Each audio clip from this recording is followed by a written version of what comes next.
Hey guys, welcome back to the channel. This is story about what if Naruto Uzumaki is the reincarnation of Hagoromo Otsutsuki, the Sage of Six Paths Part 1. Before I start, please do support for more amazing content and comments for Part 2. Do consider to subscribe my channel and share my video to your friends and check out the description as well. Let's start the video. The nighttime sky was calm with a slight breeze. All the people of Konohagakure were enjoying the night of October 10th, as if it was an ordinary night. However, little did the people of Konoha know, the people would never look at this date the same again. A demon fox with 9 tails appeared before the village. A single swipe from one of its tails can level mountains, cause tsunamis, and bring absolute destruction to anything in its wake. The Kyuubi no Kitsune attacked the village and caused the deaths of many innocent lives. Neither men, women, or children were spared from the chaos and destruction. As quickly as the shinobi were dispatched, Kyuubi eliminated them. One brave shinobi stood tall and was able to force the 9-tailed fox out of the village. As the two engaged each other in mortal combat, the man was able to stop the fox by sealing it away inside a newborn baby. By sacrificing his life, the village was spared from absolute destruction. The ninja was known as the 4th Hokage, Konoha's greatest hero. Hiruzen Sarutobi, the former Hokage that resumed his position after the death of his successor. He was sitting in his office, going through the paperwork, while the village was slowly recovering. Inside his office, a small crib was being occupied by a newborn boy with blonde hair. The aged Hokage would occasionally shoot the baby a few glances, along with a soft smile. Such a pure form of life brought peace and relaxation to the man's mind. Suddenly, appearing in the office, a mysterious portal opened up. Exiting the portal, a man with strange, purple eyes, with a third, crimson-colored eyes appeared. His forehead had a single spike on each side, and his outfit consisted of a white robe. "Hello, Hiruzen Sarutobi," greeted the man in a low and respectful tone. "Who are you?" Hiruzen asked. "Haha, my apologies. My name is Hagoromo Otsutsuki. However, you may know me by my title. I'm the Sage of Six Paths," explained the man identified as Hagoromo. Hearing this caused Hiruzen to jump up with as much power that his body would allow. He then bowed to the man. "Lord Sage of Six Paths, it's a pleasure, no, it's an honor to be blessed with your presence," said Hiruzen. The sage waved the words of the Hokage off. "Please stand up. There is much for us to discuss," said Hagoromo. He walked towards the crib and gave a gentle brush to the boy's hair. "That's young Naruto Uzumaki. He was born yesterday," Hiruzen said. "I'm aware. He contains the spirit of my child, well, half of my child," Hagoromo said. "I'm sorry, but I don't understand," Hiruzen admitted. "Of course you don't, my apologies. You see, I'm the creator of the 9-tailed beast that you mortals refer to as demons. It seems Naruto has received the spirit of Kurama," Hagoromo said. "Yes, last night, the 9 tails, Kurama attacked our village. Had it not been for our 4th Hokage, I'm afraid none of us would be alive," said Hiruzen. "I'm aware of the events from last night. But there is some information that I must inform you of. Firstly, Kurama wasn't attacking for no reason. It seemed he was under the control by the user of the Sharingan," said Hagoromo. "The Sharingan? But why would a member of the Uchiha clan attack the village?" Hiruzen asked. "It seems the individuals that had Kurama attacked, he wasn't a member of this village. Secondly, it seems that Naruto is the boy of prophecy, the one who will bring either peace or destruction to the shinobi world," declared the sage. Hiruzen's eyes went wide. "But he's no older than a day old," said Hiruzen. "How can you say he's the boy of prophecy?" asked the aged Hokage. "You see, over the years of the shinobi world, there have been multiple descendants of my children, Ashura and Indra. However, a descendant cannot exist unless the previous one has passed on to the afterlife. I originally believed that Naruto was the descendant of Ashura due to his pure heart. But I was wrong. Naruto isn't my children's descendant because he's the direct descendant of me," explained Hagoromo. "Huh? Are you saying Naruto is the next Sage of Six Paths?" Hiruzen asked in disbelief. "Yes, you could say this is my rebirth. But I assure you, Naruto is his own person. The reason for my visit is to tell you these 2 important things. The first thing, and I think it will put you at ease, Kurama has returned to his home. Naruto will no longer become the Jinchuriki of the Kyuubi no Kitsune," Hagoromo said. "Are you serious?" the Hokage asked. "Yes. Aside from Naruto not needing the power of Kurama, it will benefit the world in the long run if the strongest of all my children is away from the shinobi world. The second and final thing I wish to tell you, Naruto will have my abilities. Between his Senju, Uzumaki, Namikaze, and Uchiha blood, you can imagine the natural talent he has. He'll always be much stronger than expected, faster, and have a godly amount of chakra. Also, Naruto's control over his chakra will be perfect. His affinities consist of earth, fire, lightning, water, wind, yang, yin, and yang yin. He will also be able to heal the wounds of others and himself, along with having a high intellect. Naruto will slowly gain new powers and abilities as he grows up, explained Hagoromo. That's incredible. Yes, Lord Hagoromo. I will ensure Naruto is cared for and is given the proper care, said Hiruzen. I know. I don't have any doubts that you will watch over my descendant. Now, I must be taking my leave, Hagoromo said as he gave Naruto one last smile before entering the portal. Hiruzen stood up and picked the sleeping form of Naruto. Naruto, my boy. I look forward to the growth you go through in the years that's to come, Hiruzen muttered quietly. The Hokage was snapped out of his thoughts from a knock on his door. The Hokage gave permission for the guest to enter. Lord Third, a council meeting has begun and your presence has been requested, said a Konoha Jonin. Okay, I will be there in a moment. You're dismissed, Hiruzen said to the black-haired Jonin. Dog, please report, Hiruzen called out. A man with silver, gravity-defying hair appeared. He wore the mask of a dog, along with gray body armor. Yes, Lord Third, said the man identified as Dog. I'm ordering you to watch over Naruto. I expect you to stay by his side and protect him until I return. Do you understand? Asked Hiruzen. Yes, Lord Hokage, Dog said. Good. I'll try to return quickly, said the Hokage before proceeding to the council chambers. Inside the council chambers, both the civilian and shinobi sides were going back and forth. The civilian council were urging for the death of the Jinchuriki, while the shinobi were claiming that he's on a baby. It wasn't until Hiruzen entered the room that silence took over. His gaze scanned across the room before he took a seat. I'm quite busy, can we please get to the point? Hiruzen asked in annoyance. Lord Third, this meeting was called to discuss the son of Minato, Shikaka Nara said. There is no way that Lord Fourth would have a demon as his child, roared a council man. How dare you call for the death of his child? Shouted Tsun Inuzuka. Do you really think it's a good idea for the demon to live in this village and become a ninja? It's absurd. I'd rather take my family and leave this village, roared an older man. Enough. I'm going to make this simple for all of you. The Jinchuriki of Konoha is under the control of the Hokage, and the Hokage only. I will not allow for the death of an innocent soul, Hiruzen said in a stern tone. Hiruzen, think about it. If you allow this monster to remain in our village, it's possible the Kyuubi could take over. Minato is gone and we don't have anyone to defeat the fox, Danzo Shimura explained. The only reason he'd attack is if this village pushed him towards it. My word is final, Naruto Namikaze will not be executed, said the Hokage. Understood. Then let me train the boy. I can turn him into a loyal weapon of Konoha, Danzo suggested. Absolutely not. I will not allow Naruto to become an emotionless tool like your root shinobi.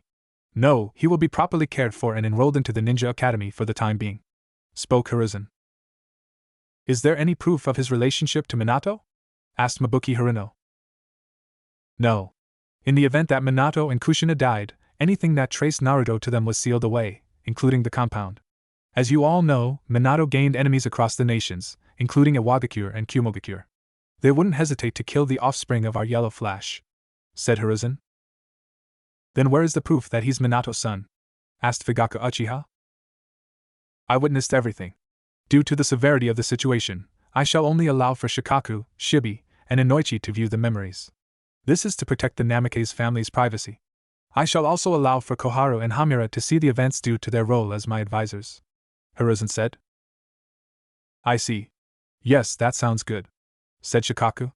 The chambers were dismissed and the 5 members of the council, including the Hokage, proceeded to the Hokage's office. When they arrived, Hiruzen smiled at the sight before him. Dog was quietly holding Naruto and rocking him to sleep. I'm sorry, Lord Hokage. He started crying and this was the only thing I could think of that would help, explained Dog. Hiruzen chuckled. No worries, Dog. But now that we're here, I'm going to have you as the 6th witness. To prove Naruto's relation to Minato, Inoichi will be performing the mind viewer, said Hiruzen. Yes, Lord Third, Dog said. Inoichi placed his hands over the Hokage's head and above him. A T.V-like burst of chakra appeared and it showed the events of the Kyuubi's attack. Everyone watched Kushina explain that Minato sealed half of Kyuubi inside himself, and the other half inside Naruto. She begged that Naruto is treated well and not hated for the burden given to him by his father. The two advisors were in shock at seeing the truth. I see. Yes, Naruto is indeed the son of Minato and Kushina. However, I must give my concerns, Hamura said. What is it? The Hokage asked. As you said before, Minato had many enemies. It would be wise that Naruto takes his mother's last name instead. When he's old enough to protect himself and reach the rank of Jonin, we will inform him of his heritage, said Hamura. I agree with Hamura. We should place him under the care of the Anbu. This will prevent any civilians and shinobi that hold a grudge. Also, Aimar that Danzo will try to take him into his root program. By keeping him with the Anbu, Naruto can properly be trained and properly cared for, said Koharu. Shikaku, Inoichi, Shibi, and Dog. What do you think? Hiruzen asked. I, Shikaku Nara, agree for the care of Naruto Uzumaki to be placed under the Anbu Black Ops, said Shikaku. I, Inoichi Yamanaka, agree for the care of Naruto Uzumaki to be placed under the Anbu Black Ops, said Inoichi. I, Shibi Abirame, agree for the care of Naruto Uzumaki to be placed under the Anbu Black Ops, said Shibi. I, Kakashi Hatake, agree for the care of Naruto Uzumaki to be placed under the Anbu Black Ops, said Dog, now identified as Kakashi. Then it's settled, Naruto will be moved into Anbu headquarters and properly cared for, said Hiruzen. Everyone was in agreement, and during the next council meeting, Hiruzen passed a law that prohibited anyone from revealing the truth of Naruto's heritage along with his status as Jinchuriki to him, or anyone else. The punishment for breaking the law would result in immediate execution without trial. As the Hokage stood on his roof and looked down at the village, he thought about the cruel act of fate being placed upon Naruto. Naruto, my boy. I'm sorry your life has been determined before you can decide on your own. However, I have great faith in the belief that you'll be the one to bring peace to the shinobi world, Hiruzen said before returning to his office and taking on a Kage's worst enemy, paperwork. It's been 4 years since the night of Kyuubi's attack. The village has recovered from the damage and the will of fire has never been stronger. As Hiruzen planned, Naruto grew up inside the headquarters of the Anbu Black Ops. On his 3rd birthday, Naruto showed an interest in the shinobi arts, like his surrogate brother Kakashi. Though nobody would dare start his training at such a young age, Naruto would often sneak out of his room and copy the exercises the Anbu performed. Due to not having his chakra activated or understanding it at all, the blonde decided to do the impossible. He would sneak out of HQ and return without being caught. Naruto's plan was to go to the library and take as many books as possible on the topic of chakra. While Naruto's plan was flawless, he failed to realize the tracking seal on his body, and when the seal went off, Kakashi and Hiruzen were informed of him being outside the building. Kakashi and Hiruzen managed to find the blonde. What frightened the men, Naruto had a stack of 9 books. Kakashi tried to wrap his mind around the truth of his brother sneaking out and getting into the library, along with escaping with his books. It was agreed upon that on Naruto's 4th birthday, he would begin his training. Today, Naruto was standing in front of his surrogate grandfather, Kakashi, and his eternal rival, Might Guy. Naruto, today is the day that your ninja career will begin. Are you ready? Hiruzen asked. The blonde smiled brightly. Yes, Grandpa. I'm going to work hard and become the strongest shinobi ever. Believe it!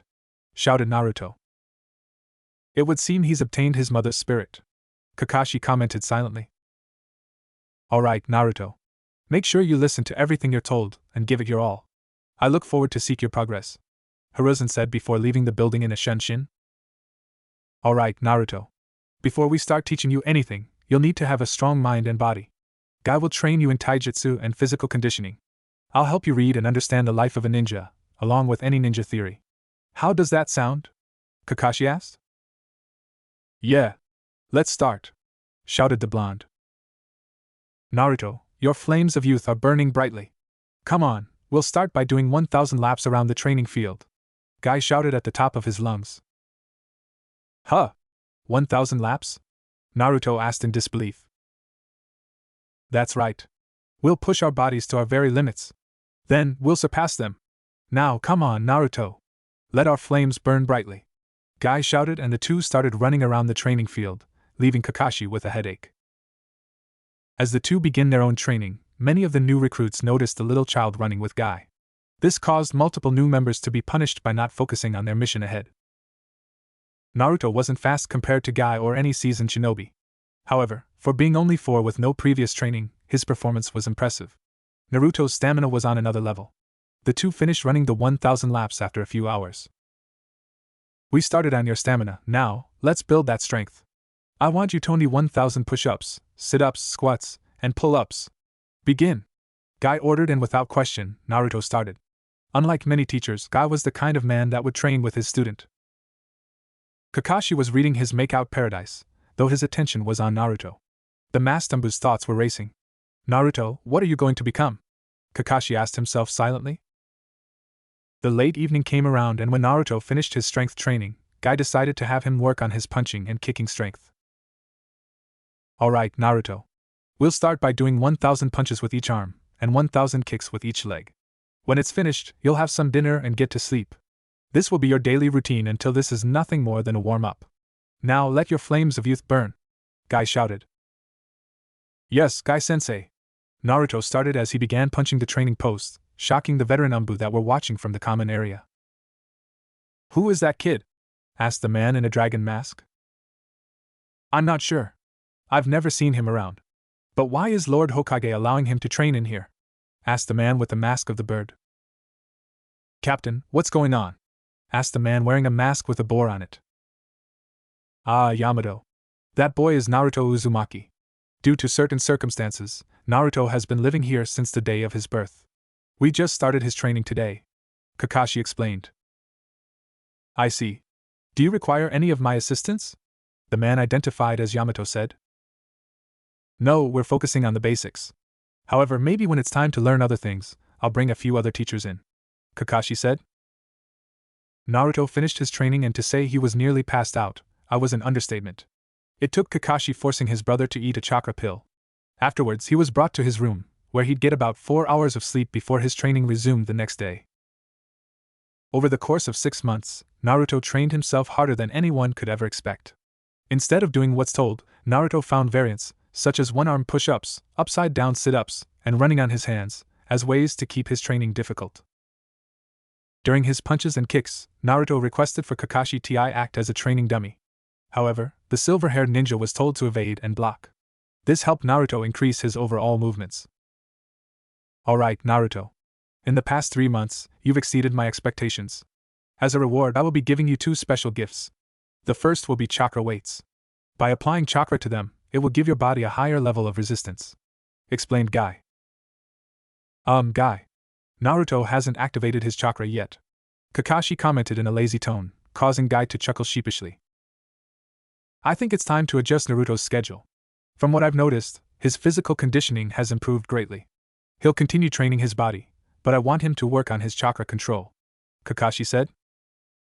Alright. How about Monday? I train him in speed and strength.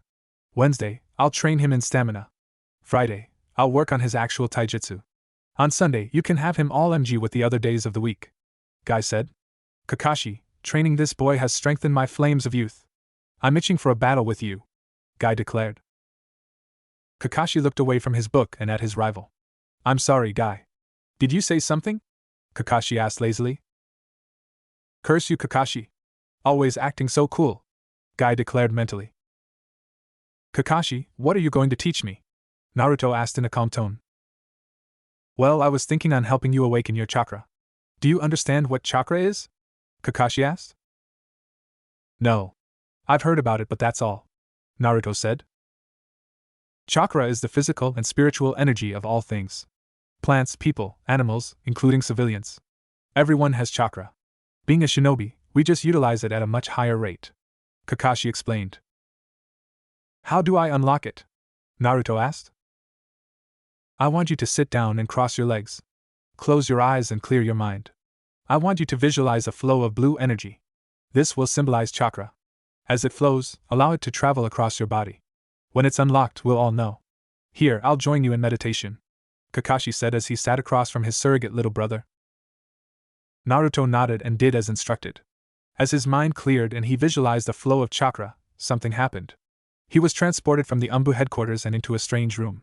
He saw the flow of blue chakra, But at the same time, a purple aura was floating in front of him.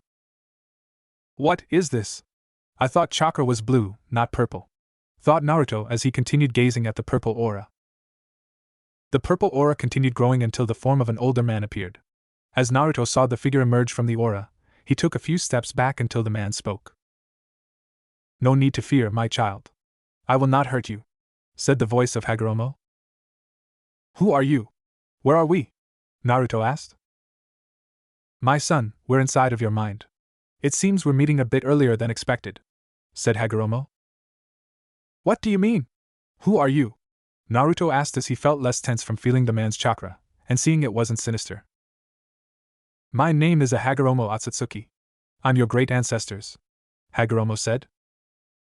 You're my ancestor? But how are you still alive? Why have you come? Naruto asked.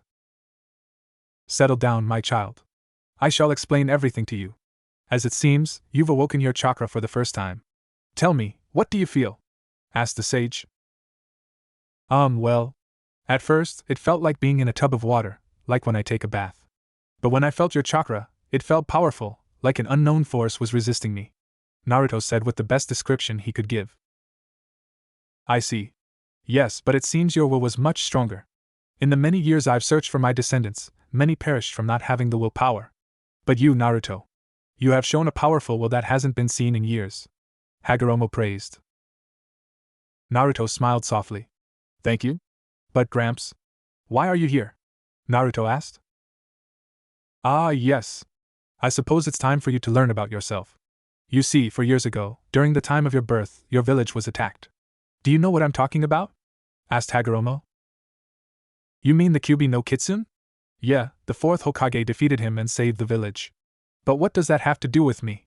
Naruto asked. Yes, Minato Namikaze did defeat my child. However, Kurama cannot be killed by mortals. You see, moments leading up to his death, your father called the Shinigami and was able to split the soul of Kurama in half. He sealed the first half in himself, and the second half inside of you. It was the only way he could stop my son from destroying the village and everything he held dear to him, explained the sage. Naruto's eyes shot open wide in disbelief. Wait, the fox was sealed in me and my father was the man responsible for it? Naruto asked. Yes. But before you make any judgments, I'd like for you to finish hearing me out, if you don't mind, Hagoromo said in a calm, grandfatherly-like tone. As the blonde was thinking about the revelation, he was able to calm himself by taking a few deep breaths. Okay, I will hear you out, Naruto said. Suddenly, a table with 2 chairs appeared. This will be a lot of information. Why don't we sit? Suggested Hagoromo. Naruto nodded and sat across from the sage.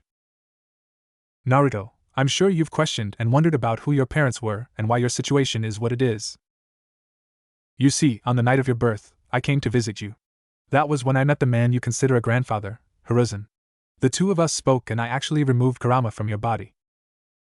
He's the only one that's aware of such a change. So any thoughts you may have of thinking you're a demon, I'd like you to forget about them. Over the thousands of years, I've searched for my successor. You see, I originally believed that my sons would success me. However, things didn't go as planned. As the periods passed through the shinobi world, every reincarnation of my 2 sons, Ashura and Indra, they were in constant battle with each other. While each of them had their own views, I couldn't accept only one side. I needed a soul that could have both the ideals and understands of my children. In the beginning, I believed you were the reincarnation of Ashura. But that would require Indra's reincarnation to be born as well. However, it seems the former reincarnation is still alive. A man by the name of Madara Uchiha, Hagoromo said. Madara Uchiha? I've heard stories about him and the first Hokage, Naruto blurted out. Please let me finish. Yes, Madara Uchiha is the reincarnation of my son, Indra. So, it would be impossible for another reincarnation of Ashura to be born. This is what led me to believe that you're the reincarnation of the Sage of 6 Paths. This is a lot of information to take in. But please bear with me. You see, Naruto, you've been blessed by the 4 descendants of me. The Uchiha for love, the Senju for power, the Namikaze for speed, and the Uzumaki for chakra. By being the descendants of those 4 families, along with me directly, this has made you the boy of the prophecy. Naruto, you shall be the one that brings either peace or chaos to the shinobi world. While I'm unsure of what path you take, I do believe it will be the path that's right for this world. Please come here. I'm going to awaken some of your potential. You will experience a little bit of pain. But trust me, you will understand everything," Hagoromo said as he placed his 2 fingers on Naruto's forehead. A burst of purple chakra formed around Naruto's body and he began screaming in utter pain. "Hang on, Naruto. Don't lose your will. We will meet again when the time is right, my son," Hagoromo said as he and the purple aura vanished. When Naruto stood up and exited his mindscape, everyone was in absolute shock at the sight before them. Naruto Uzumaki, he had 2 fully developed Sharingan eyes, without any indication of where it came. "Kakashi, Gai-sensei. Let's resume my training," Naruto said in a tone of confidence that had both grown men in disbelief. "Naruto? Are you alright?" Kakashi asked hesitantly. Guy's eyes were opened wide and for the first time, he wasn't shouting about the springtime of youth. "Yes. I'm fine," Naruto said in a calm tone, but unlike before, it was void of any and all emotion. "Your eyes, you've awoken the Sharingan. How is that possible? You aren't an Uchiha," Kakashi muttered out, trying to make sense of everything. "It's because I'm the descendant of the Sage of 6 Paths. Unlike many others, I descend directly from my great-grandfather and mother, Hashirama Senju and Mito Uzumaki. I also descend from Madara Uchiha, and someone downhind family line that gave birth to my father, Minato Namikaze," Naruto said. "How did you know this? Also, Madara Uchiha never had any children. He died years ago from Lord First," Kakashi declared. "That's incorrect. You see, the direct children of the sage were known as Ashura and Indra. Hashirama and Madara were their direct descendants. Before another set of descendants can be born, the previous must be deceased. When Kurama attacked the village, Madara was still alive. To Hagoromo's surprise, he learned I was his reincarnation. You could say I'm the rebirth of the Sage of 6 Paths," Naruto explained. "Guy, please go inform Lord Third that he's needed," Kakashi said. "Right," Guy responded before vanishing in a shunshin. "Lord Hokage is aware of my condition. During the day of my birth, Hagoromo spoke with him. But that isn't important. What's important is that I need to begin my training," Naruto said. "Your chakra, you were covered in blue chakra, but it also turned purple. I've never seen anything like that," Kakashi declared. "Lord Hagoromo awoken some of my powers. He's also enhanced some of my abilities, such as my Sharingan. Aside from what it can do naturally, I can also read a person's feelings, emotions, and their thoughts. For instance, you're scared that Kurama is influencing me and you think I'm on the verge of releasing him. I assure you, that's not the case," Naruto said. "Who is Kurama?" Kakashi asked. "I'm sorry. Kurama is the name of the Kyuubi no Kitsune. But he's gone, though. I've retained the chakra amplification that he gave me. If there are no more questions, I'd like to begin my training," Naruto said. "Right, well, since you've already unlocked your chakra and you have the Sharingan, the first thing we will work on is controlling your chakra. Your Sharingan will make this easier. By using the Eye of Insight, you can copy my flow of chakra and perform the same movements that I perform," Kakashi explained. Kakashi took a step towards the wall, and Naruto was analyzing the chakra being used.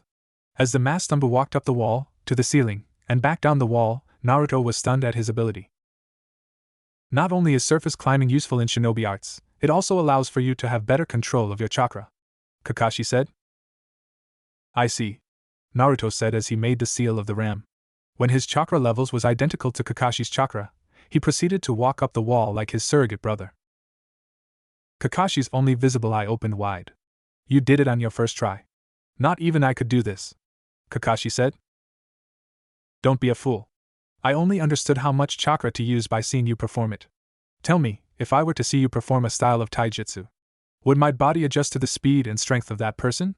Naruto asked. Kakashi shook his head. "No. You'll see and understand their movements, but if your body isn't properly conditioned, you'll lose every time," Kakashi said. Entering the Umbu common area, Guy and Hiruzen arrived. "Naruto? What happened?" Hiruzen asked as he walked towards his surrogate grandson. "I'm sure you're aware. I met Hagoromo. I'm caught up to speed on everything. All that I request is being properly trained. Personally, Gai-sensei and Kakashi would be ideal. But I want to be trained in Genjutsu, Kenjutsu, Fuinjutsu, and Senjutsu," Naruto said. "Yes, your Sharingan eyes and your tenet being gone, it will make that area more accessible.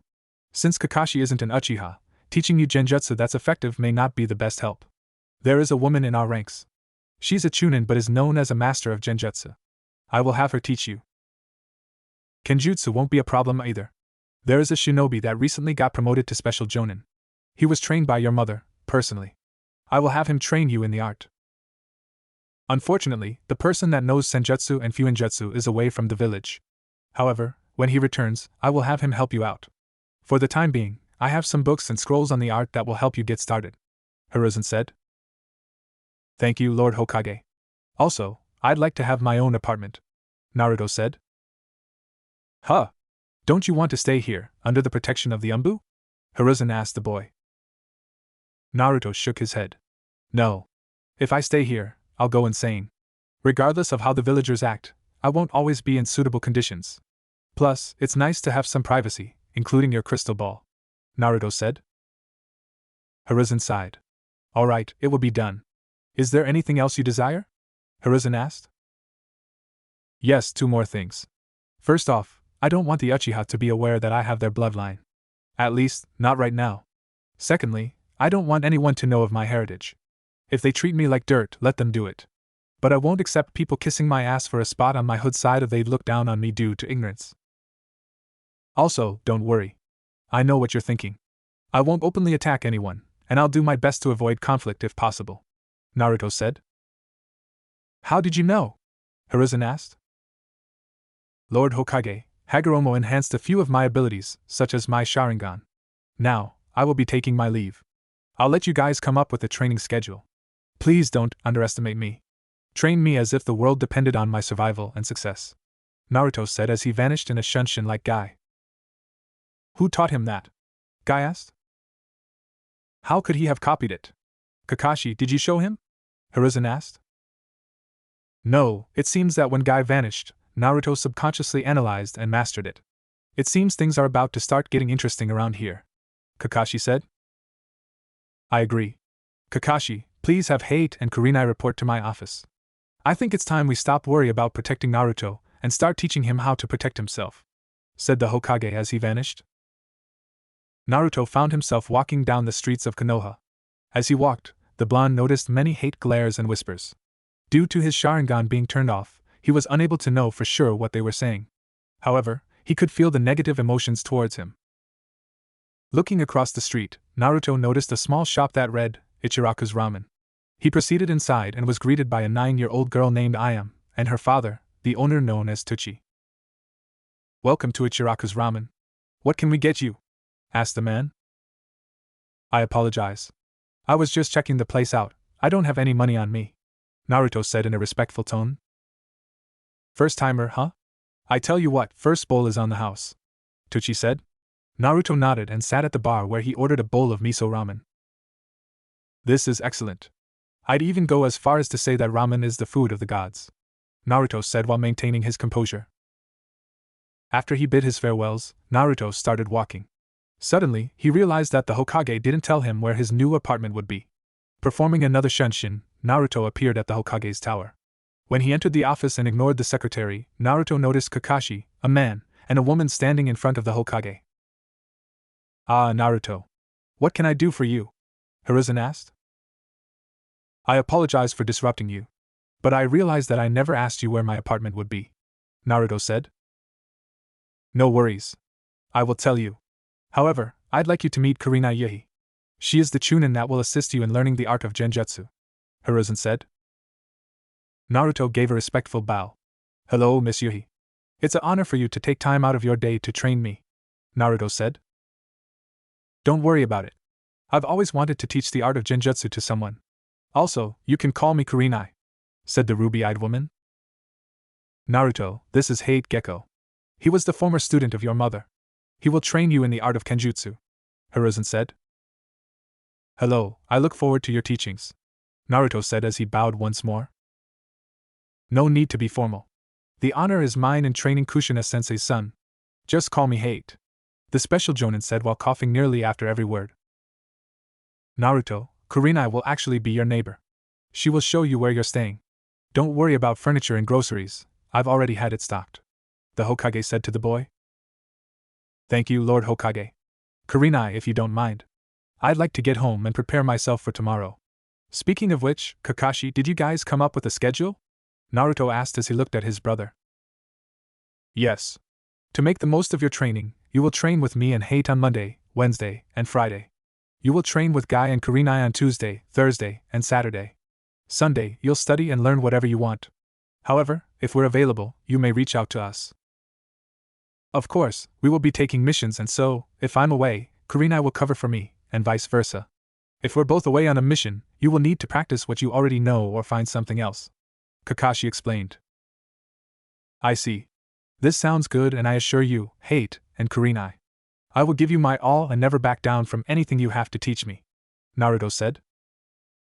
When everyone except the Hokage left, Hiruzen smiled softly. Naruto, I expect great things from you. I'm sure your parents will be proud, thought Hiruzen as he resumed the Kage's worst enemy, paperwork. When Naruto and Kurenai arrived, she pointed out that she is next door to him. If you need anything, feel free to come by. Sometimes, my roommate will answer. Don't let her scare you, though, she doesn't pull her punches, Kurenai said. Thank you, Kurenai. I should be able to handle anything that comes my way, but I'll keep you in mind. Good night, and I'll see you on Tuesday, Naruto said before he entered his studio apartment. Glancing around, Naruto saw the small pallet, a sofa, and a kitchen table, along with some towels, soap, and everything a person would need when living alone. After his warm shower, Naruto proceeded to his pallet and got under the covers. As his eyes became heavier, Naruto looked forward to the training he would be receiving. Naruto woke up bright and early when he heard knocking on his door. Quickly getting out of bed and getting dressed, Naruto opened the door and found Hate standing before him. Good morning, Naruto. Today we are going to start your Kenjutsu training. Please come with me, Hate said in between coughs. Yes, Hate-sensei, Naruto said as he stepped outside and locked his door. The two proceeded to walk down the street. As they walked, Hate noticed many looks of disgust being shot towards the blonde. However, he showed no signs of being affected by it. After 10 minutes of walking, the two arrived in a small clearing. Hate pulled out a storage scroll and a few swords appeared. Before we begin, it's important for you to select a sword. I'm knowledgeable in most of these blades, and so I can teach you how to properly use them, Hate said. Naruto looked down and saw a sword with a black and green handle. Unlike the others, it was much lighter and easier to handle. When Naruto picked up, Hate's eyebrows were raised. Why did you choose that one in particular? Hate asked. It's much lighter than the others. Also, I can move it without using much effort, Naruto explained. I see. Naruto, please follow me, Hate said as he resealed all his sword with the exception of the one that Naruto chose. The two proceeded towards a massive forest. Where are we going, Hate-sensei? Naruto asked. In this village, there have only been 2 people to ever wield the same kind of sword you chose. One of them became a traitor while the other is a feared shinobi throughout Konoha, Hate said. He must be pretty strong, Naruto admitted. Yeah, she isn't someone to take lightly, Hate said with a small chuckle. At Training Field 44, a purple-haired woman was flicking her dango sticks at the tree in front of her. When she finished, a symbol of Konoha was created. Man, I'm out of dango, the woman muttered. She prepared to leave until the sight of 2 guys appeared before her. It's too early to deal with people, thought the woman as she crossed her arms and waited to see what they wanted. Good morning, Anko, Hate said. Sup? Anko asked. I need your services, Hate said. Naruto noticed the man was tending up and feeling nervous. What do you want? Anko asked. I've found another user of the serpent blade. As you know, you're the only one in the village who knows the style, Hate said. Anko narrowed her eyes. What does that have to do with me? Anko asked with irritation growing in her voice. Anko, I'd like to have your assistance in training the boy. He shows excellent potential, and I believe he'll master the Hibi style, Hate said. Is that the brat you want me to teach? Anko asked while looking at the little boy in front of her. Yes, Hate said. No thanks. If I wanted to babysit, I'd take a D-rank mission, Anko said while turning away. Come on, Anko. I'll buy you some dango, Hate tried to argue. As tempting as it sounds, I've got better things to do, Anko said while spinning a kunai around her finger. Naruto activated his Sharingan. Like what? Scare the shit out of people behind that mask you wear? Naruto asked in a calm, but emotionless tone. What was that? Anko asked. You heard me. I can see through your mask and behind that sadistic attitude, a broken little girl who is afraid of being hurt lies there, Naruto said. Without uttering a word, Anko appeared behind him with a kunai in her hand at his neck. You've got guts, Gaki. However, I'd think twice before you open your mouth to someone far stronger than you, Anko said. Then do it. What's stopping you? Naruto asked as he called Anko's bluff. Anko sighed and let Naruto go.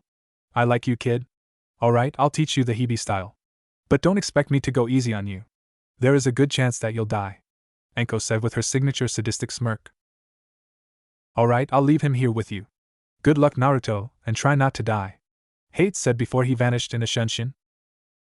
Lesson number 1, don't get killed, Anko shouted as she flicked multiple kunai towards Naruto's direction. Without thinking, Naruto sidestepped the kunai, only to be charged by Anko. Thanks to his Sharingan, Naruto pulled out his sword and clashed it against Anko's kunai. Smirking, she moved behind the blonde, but before her kunai could connect, Naruto jumped up and pressed his feet against Anko's chest. This sent the snake mistress back a few feet. Impressive, Gaki. You certainly move without wasting time.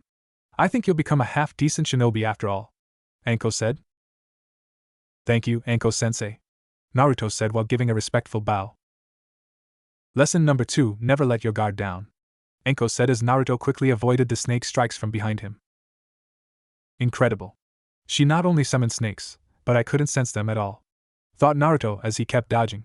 When the python with green scales proceeded to wrap itself around him, Naruto used his sword to slice the head off the snake. However, Naruto was surprised by the venom. Thankfully, Naruto's ability to perform a shunshin came in handy and he was able to avoid the paralyzing venom. Before he could catch his breath, the second python charged at him. With only a second to act, Naruto stuck his blade in the ground and used it as a pole to gain momentum. Naruto's right-left was able to kick the snake back. At the same time, Anko released another barrage of kunai. With no time to act, Naruto turned around to prevent the kunai from striking his face or chest.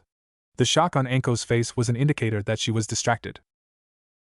Naruto charged with chakra, boosting his speed, and he was able to connect a punch to the woman's jaw, causing her to spit out blood. When he saw that Anko was actually a log, he quickly dropped to the ground to avoid a slash from Anko's sword.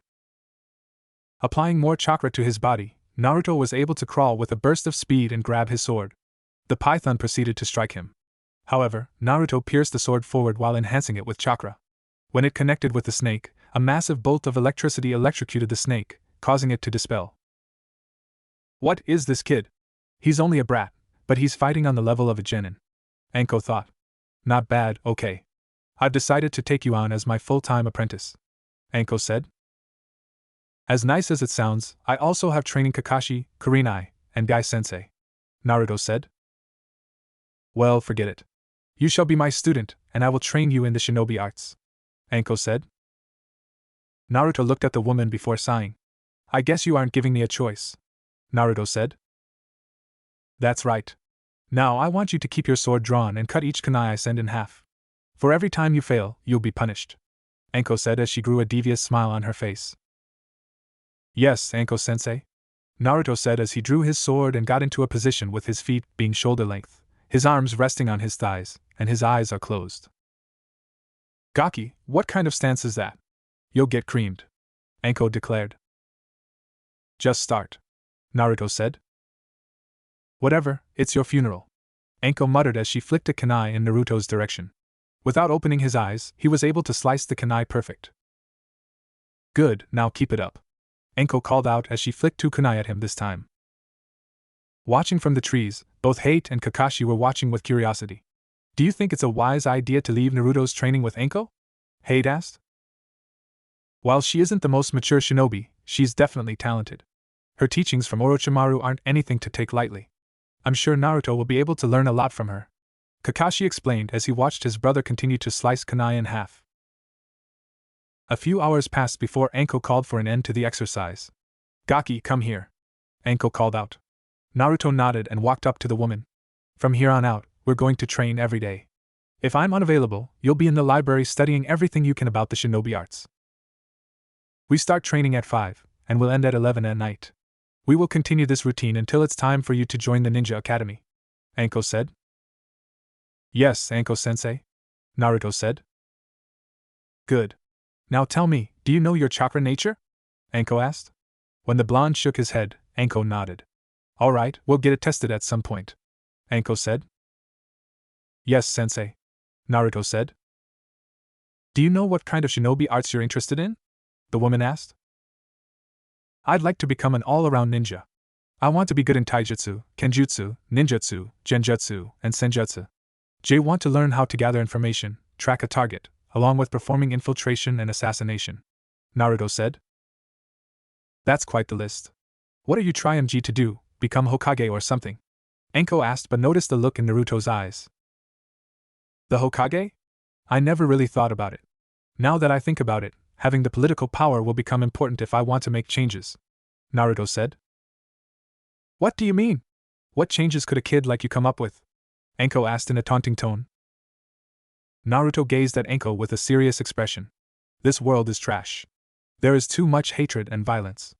I want to change the shinobi world and unite the villages as one, explained Naruto. Anko's eyes went wide at Naruto's world. Damn Gaki. Sometimes I forget you're only 4. Anko said. Age is just a number. To look at things for what they are without any bias or personal feelings and accept reality. That's what it means to be grown. Naruto finished explaining. Anyway, I don't know too much about genjutsu, so my good friend will help me train you in that field. I can do standard fuinjutsu, but nothing crazy. I'll train you in ninjutsu as far as I can, but worst comes to worst, Kakashi will come into play. Finally, I'll work with you on physical conditioning and taijutsu. Anko said. Yes, Anko-sensei. When do we start? Naruto asked. Now. I want you to work on your agility. You see, to master the art of the Hibi style, you need to have agility. Your only objective is to dodge. Anko said as she created a few snakes for Naruto to dodge. She also flicked multiple kunai. During the night, Naruto was nearly passed out. However, he kept dodging and avoiding any of the attacks Anko sent. His breathing was getting heavier and louder, and his body became numb. Alright, I think that's enough for one day, Anko said as she walked over to Naruto. Go home and get something to eat and sleep. Tomorrow will be much harder, Anko said. However, her sadistic smile dropped when she didn't get a reaction out of Naruto. Gaki? You alright? Anko asked as she placed her hand in his shoulder. Instantly, Naruto passed out. This caused the woman to chuckle. Well, go big or go home, I suppose, Anko thought as she picked Naruto up. I'm sure Kurenai won't mind, Anko thought as she vanished in a shunshin. Hiruzen was inside his office and looking at his crystal ball with a smile. It seems things are taking an interesting turn. Naruto, how far will you go? Hiruzen asked nobody in particular. 6 months passed since Naruto started training under Anko. Unlike his training with Guy, Anko's training changed every day and the blonde was pushed past his limits. To Anko's surprise, Naruto seemed to recover perfectly after injuries. During one of the sessions, Anko broke Naruto's legs. She brought him to the hospital, and while she expected his training to be on hold, Naruto met her at the training field in perfect condition. While some believed it to be a curse, Anko and Naruto realized they could use it to his advantage. Every training session often resulted in Naruto having injuries that would leave a person permanently crippled. But as followed, Naruto healed. Naruto and Anko were sitting on the post at the training field. Okay, Gaki. Are you ready to learn your chakra affinity? Anko asked. Yes, Anko-sensei, Naruto said.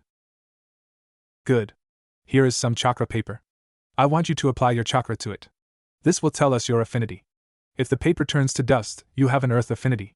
If the paper catches fire, you have a fire affinity. If the paper crumbles up, you have a lightning affinity. If the paper is soaked, you have a water affinity. Finally, if it cuts in half, you have a wind affinity, explained Anko as she handed the blonde the paper. Naruto focused his chakra and to his surprise, one of the corners turned to dust, the next caught on fire, following a soaked edge, and then the fourth corner crumbled up. Finally, the paper sliced into multiple pieces, signaling his massive wind affinity. Does this mean I have an affinity for all 5 elements? Naruto asked. Anko raised an eyebrow. What gives you that idea? Asked the purple-haired woman. Well, when I activate my Sharingan, I can see the flow of each element. But above the chakras, there is a purple color chakra, Naruto said. Interesting. I was thinking about this. Your Sharingan. How come you can activate it? Usually, you need to be an Uchiha, Enko pointed out. It's a secret that I'm not ready to reveal. But since we're talking about secrets, what's up with that seal on your neck? Naruto asked. Enko quickly stood up with an annoyed expression. Don't worry about it, it's none of your business. Now, get ready to start today's training, Enko called out. Naruto smirked. Alright, sensei. What's today's training on? Naruto asked. Stealth and infiltration. There is more to being a shinobi than battle. You have a new objective. I want you to enter the Hokage's tower and steal the forbidden scroll of sealing. Can you do it? Enko asked with a devious smirk. Naruto nodded and vanished in a shunshin. At the same time, 2 members of the Anbu Black Ops arrived. Naruto Uzumaki is headed to the Hokage's tower to steal the scroll of forbidden sealing, Enko said in a serious voice. What? That's crazy. He'll never make it past the Anbu inside, said the man with the fox mask. But hey, he's still a demon and demons are known for doing the impossible, said the man wearing a tiger mask. Huh? What are you talking about? Enko asked curiously. Nothing. We'll handle the situation, said the Anbu, and the 2 men left in a shunshin, leaving a confused Enko. Naruto arrived at the tower. Having been to the tower to visit his surrogate grandfather on many occasions, Naruto knew the place inside and out. Thanks to his sensory ability that's been enhanced by his Sharingan, Naruto would be aware of any and all traps. Let's see, 1, 2, 3, 4, 5, 6, 7, 8, 9, 10, 11, 12, 13, 14, 15, 16, 17, 18, 19, and 20. So, Gramps has 20 shinobi that are guarding the tower, thought Naruto. The forbidden scroll is most likely in a secured area. What's more secure than the Hokage's vault that's underneath his desk? Naruto asked himself. I guess it's time to try this out, Naruto thought as he began using the shunshin. However, prior to going inside, Naruto was allowing his body to get used to the fast movement along with moving in multiple directions. On top of this, Naruto needed to keep his chakra suppressed to avoid the sensory ninjas around. After 15 minutes of preparing, the blonde was ready. In a mere blur, Naruto started moving at high speeds while being undetected by the Anbu on guard. When the blonde appeared inside the office, he was able to keep himself underneath Hiruzen's desk, avoiding the others from seeing him. Okay, time to complete the mission, Naruto thought as he entered through the secret door. As the blonde looks around, he's amazed at seeing all the scrolls and books. Wow, to think Lord Hokage has access to all this information, Naruto said out loud as he looked around. When he came across the forbidden scroll of sealing, Naruto found something else that caught his interest. The scroll for the Hiraishin was sitting next to the scroll. So, this is Dad's ultimate jutsu. I guess I'll be getting my inheritance a little early, Naruto said. Naruto was able to quickly exit the tower without being detected. The blonde made it to his apartment, and to his surprise, Hiruzen was sitting at his table. Hello, Naruto. I've been waiting for you, Hiruzen said. Naruto's Sharingan was activated and learned the Hokage wasn't a transformation and that it was him. Hello, Lord Third. I wasn't expecting you, Naruto said. What, can I come visit my grandson? Hiruzen asked in a mock-hurt tone. Of course you can, Naruto said. I must say, Naruto, in the past 9 months of your training, you've exceeded my expectations. It isn't every day that a child can break into my secret vault and avoid the Anbu on guard, Hiruzen said with a smirk. What gave it away? I thought I planned for everything, Naruto said. You did well. However, you forgot about Enko.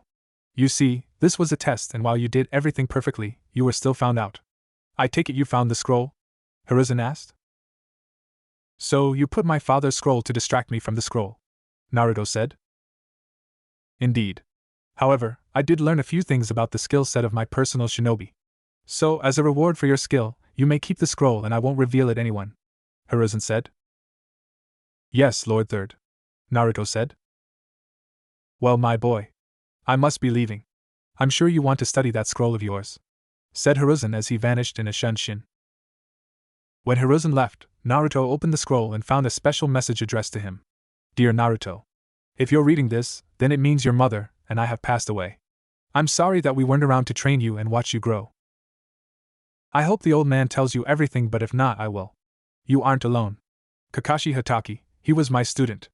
I hope that he's active in your life and plays the role as your older brother.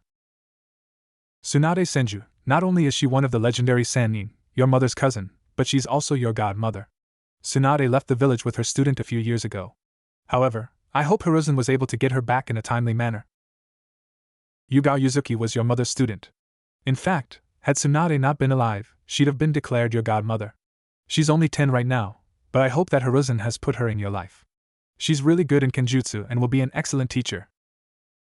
Finally, the man that I'm both proud and scared to introduce to you is your godfather, Jiraiya.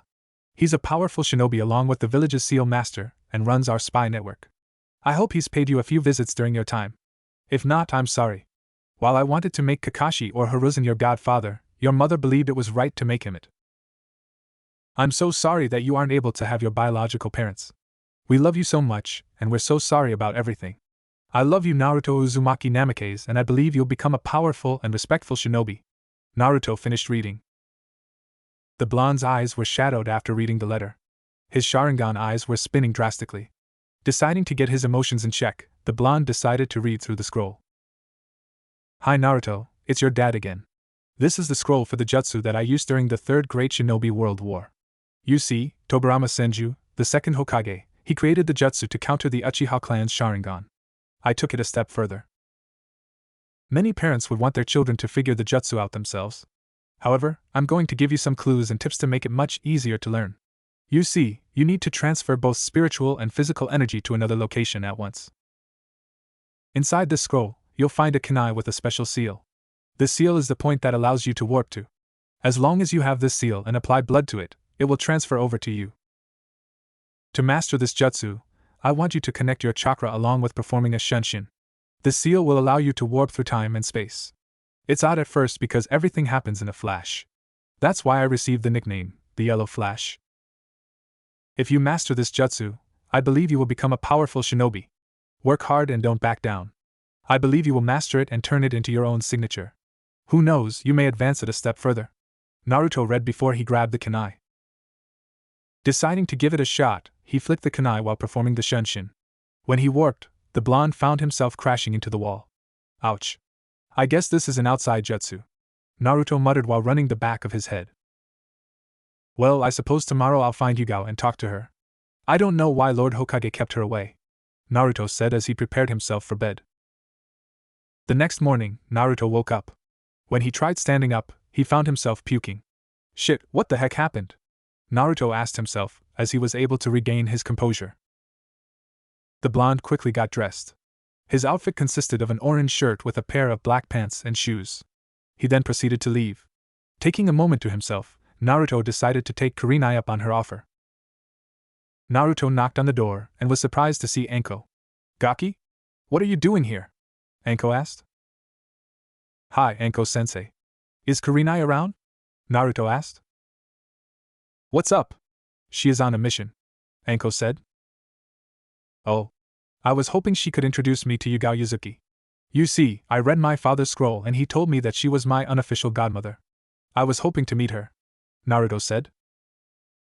Naruto's expression softened, and she ruffled his hair. She's actually one of my best friends. Come on inside. I'm going to get dressed and I'll take you to her, Anko said. Thank you, Anko-sensei, Naruto said with a soft smile. For a moment, Anko froze at the sight before snapping out of her thoughts. The blonde entered and noticed the apartment was like his own with the exception of 2 doors that led to each woman's bedroom. Naruto sat down at the table and patiently waited. Anko came out wearing her normal uniform that consisted of a specially fitted fishnet shirt and shorts, underneath a brown skirt. She also had a tan-colored overcoat. Ready, Gaki? Anko asked. Yeah, let's go, Naruto said, and the two left the apartment and proceeded down the street. As they walked, Naruto noticed the looks and feelings the people of the village had. However, it wasn't just directed to Naruto, but Anko too. This was something that had occupied his thoughts over meeting Yugao. Anko, Naruto said as he came to a stop. The Chunin stopped a few steps ahead of him and turned to face him. What's up? Anko asked with a blank face. Why does the village hate you? Naruto asked with a blank face. Anko narrowed her eyes. Where did that come from? The woman asked. It's simple, look at the people around. They are giving you a glare that screams, die, you disgust me, and many other negative things. I want to know why, Naruto said. It's none of your business, Enko said while glaring angrily. Holding on to things isn't healthy. You should open up more to your friends, Naruto said. You think we're friends? Look, I train you. That's it. There is no personal bond between us. Truthfully, you're annoying and I don't like you, Enko said with more venom. While she didn't personally hate the boy or dislike him, ever since her former sensei abandoned her, she refused to get close anyone with the male gender. That's too bad. I actually like you, Naruto said casually as he continued walking past the woman. Enko's face showed absolute shock. After a few moments, she resumed her walk. After 20 minutes of walking, the two arrived at Yugao's apartment. Enko gave a knock and opening the door confused Naruto. Hate-sensei? Enko-sensei. I think we're at the wrong house, Naruto said. Hate, is Yugao here? Enko asked. Yeah. Come on in, Hate said while coughing. The two guests arrived and found another purple-haired woman wearing a black shirt with blue shorts, barefoot. Hi, Enko. What's going on? The woman asked as her eyes glanced at Naruto. Yo. I've actually escorted young Naruto, Enko said as she flipped down on the couch. Hello, Miss Yugao. I've come to inform you that I'm the son of Kushina Uzumaki and Minato Namikaze. I'm unsure of why we haven't met yet, but I'm here to formally introduce myself, Naruto said in a polite tone. Yugao's eyes widened. That's impossible, you died during Kyuubi's attack, Yugao said. Huh? Who the hell told you that?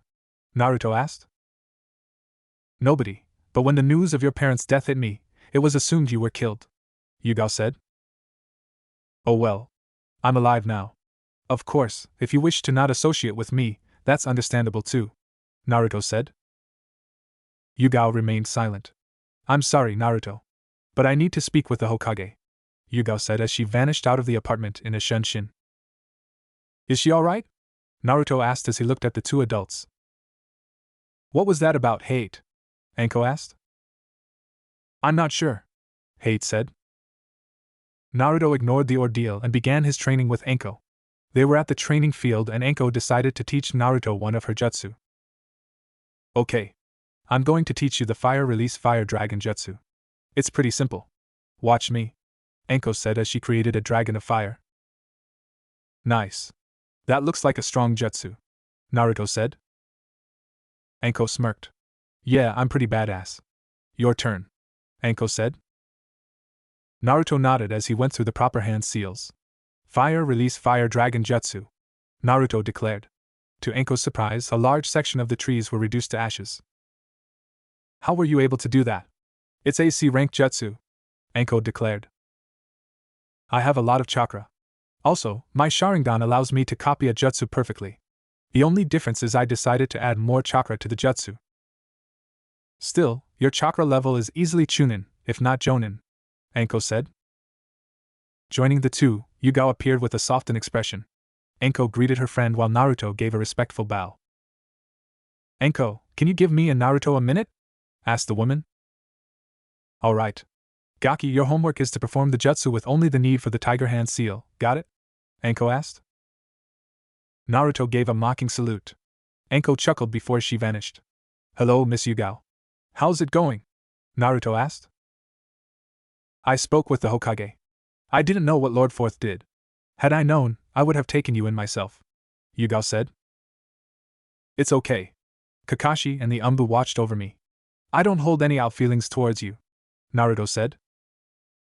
Naruto, is that the serpent blade? Yugao asked as she noticed the sword that was missing from Hayate's scroll was strapped to Naruto's back. Yes. Before I started training with Enko-sensei, Hate introduced me to his multiple blades. Speaking of which, why was Hate at your house? Naruto asked innocently. Yugao blushed. Well, Hate and I are seeing each other. You know, Hate and your mother were the ones that helped me perfect my kenjutsu. Is that topic you're interested in? Yugao asked. Naruto nodded. Yes. I want to become a shinobi that's skilled in all areas. Enko-sensei took over my training. But I think Kurenai will be training me in genjutsu, Naruto said. I see. Are you interested in Fuinjutsu? Yugao asked. Yes. But it seems my teacher isn't around. So I'm forced with learning it on my own until he comes, Naruto said.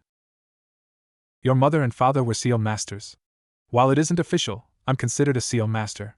Would you like me to assist you in learning the art? Yugao asked. Really? You'll teach me? Aren't you afraid? Naruto asked as he looked into the eyes of the woman. Why would I be afraid? Yugao asked. You're afraid that Kyuubi may try to break free and attack. However, Kyuubi won't be a problem, I promise. Naruto said. How did you know? Yugao asked with embarrassment growing in her voice. My eyes see more than what's on the outside, Naruto said. I see. Well, I'll let you resume your training. You know where I live. Feel free to come visit me at any time, Yugao said. I live next door to Anko.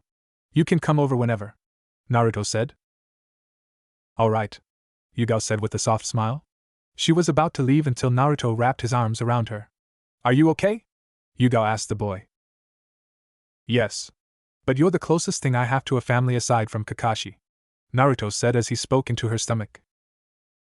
This sight made Yugao smile as hugged him back. Okay, Miss Yugao.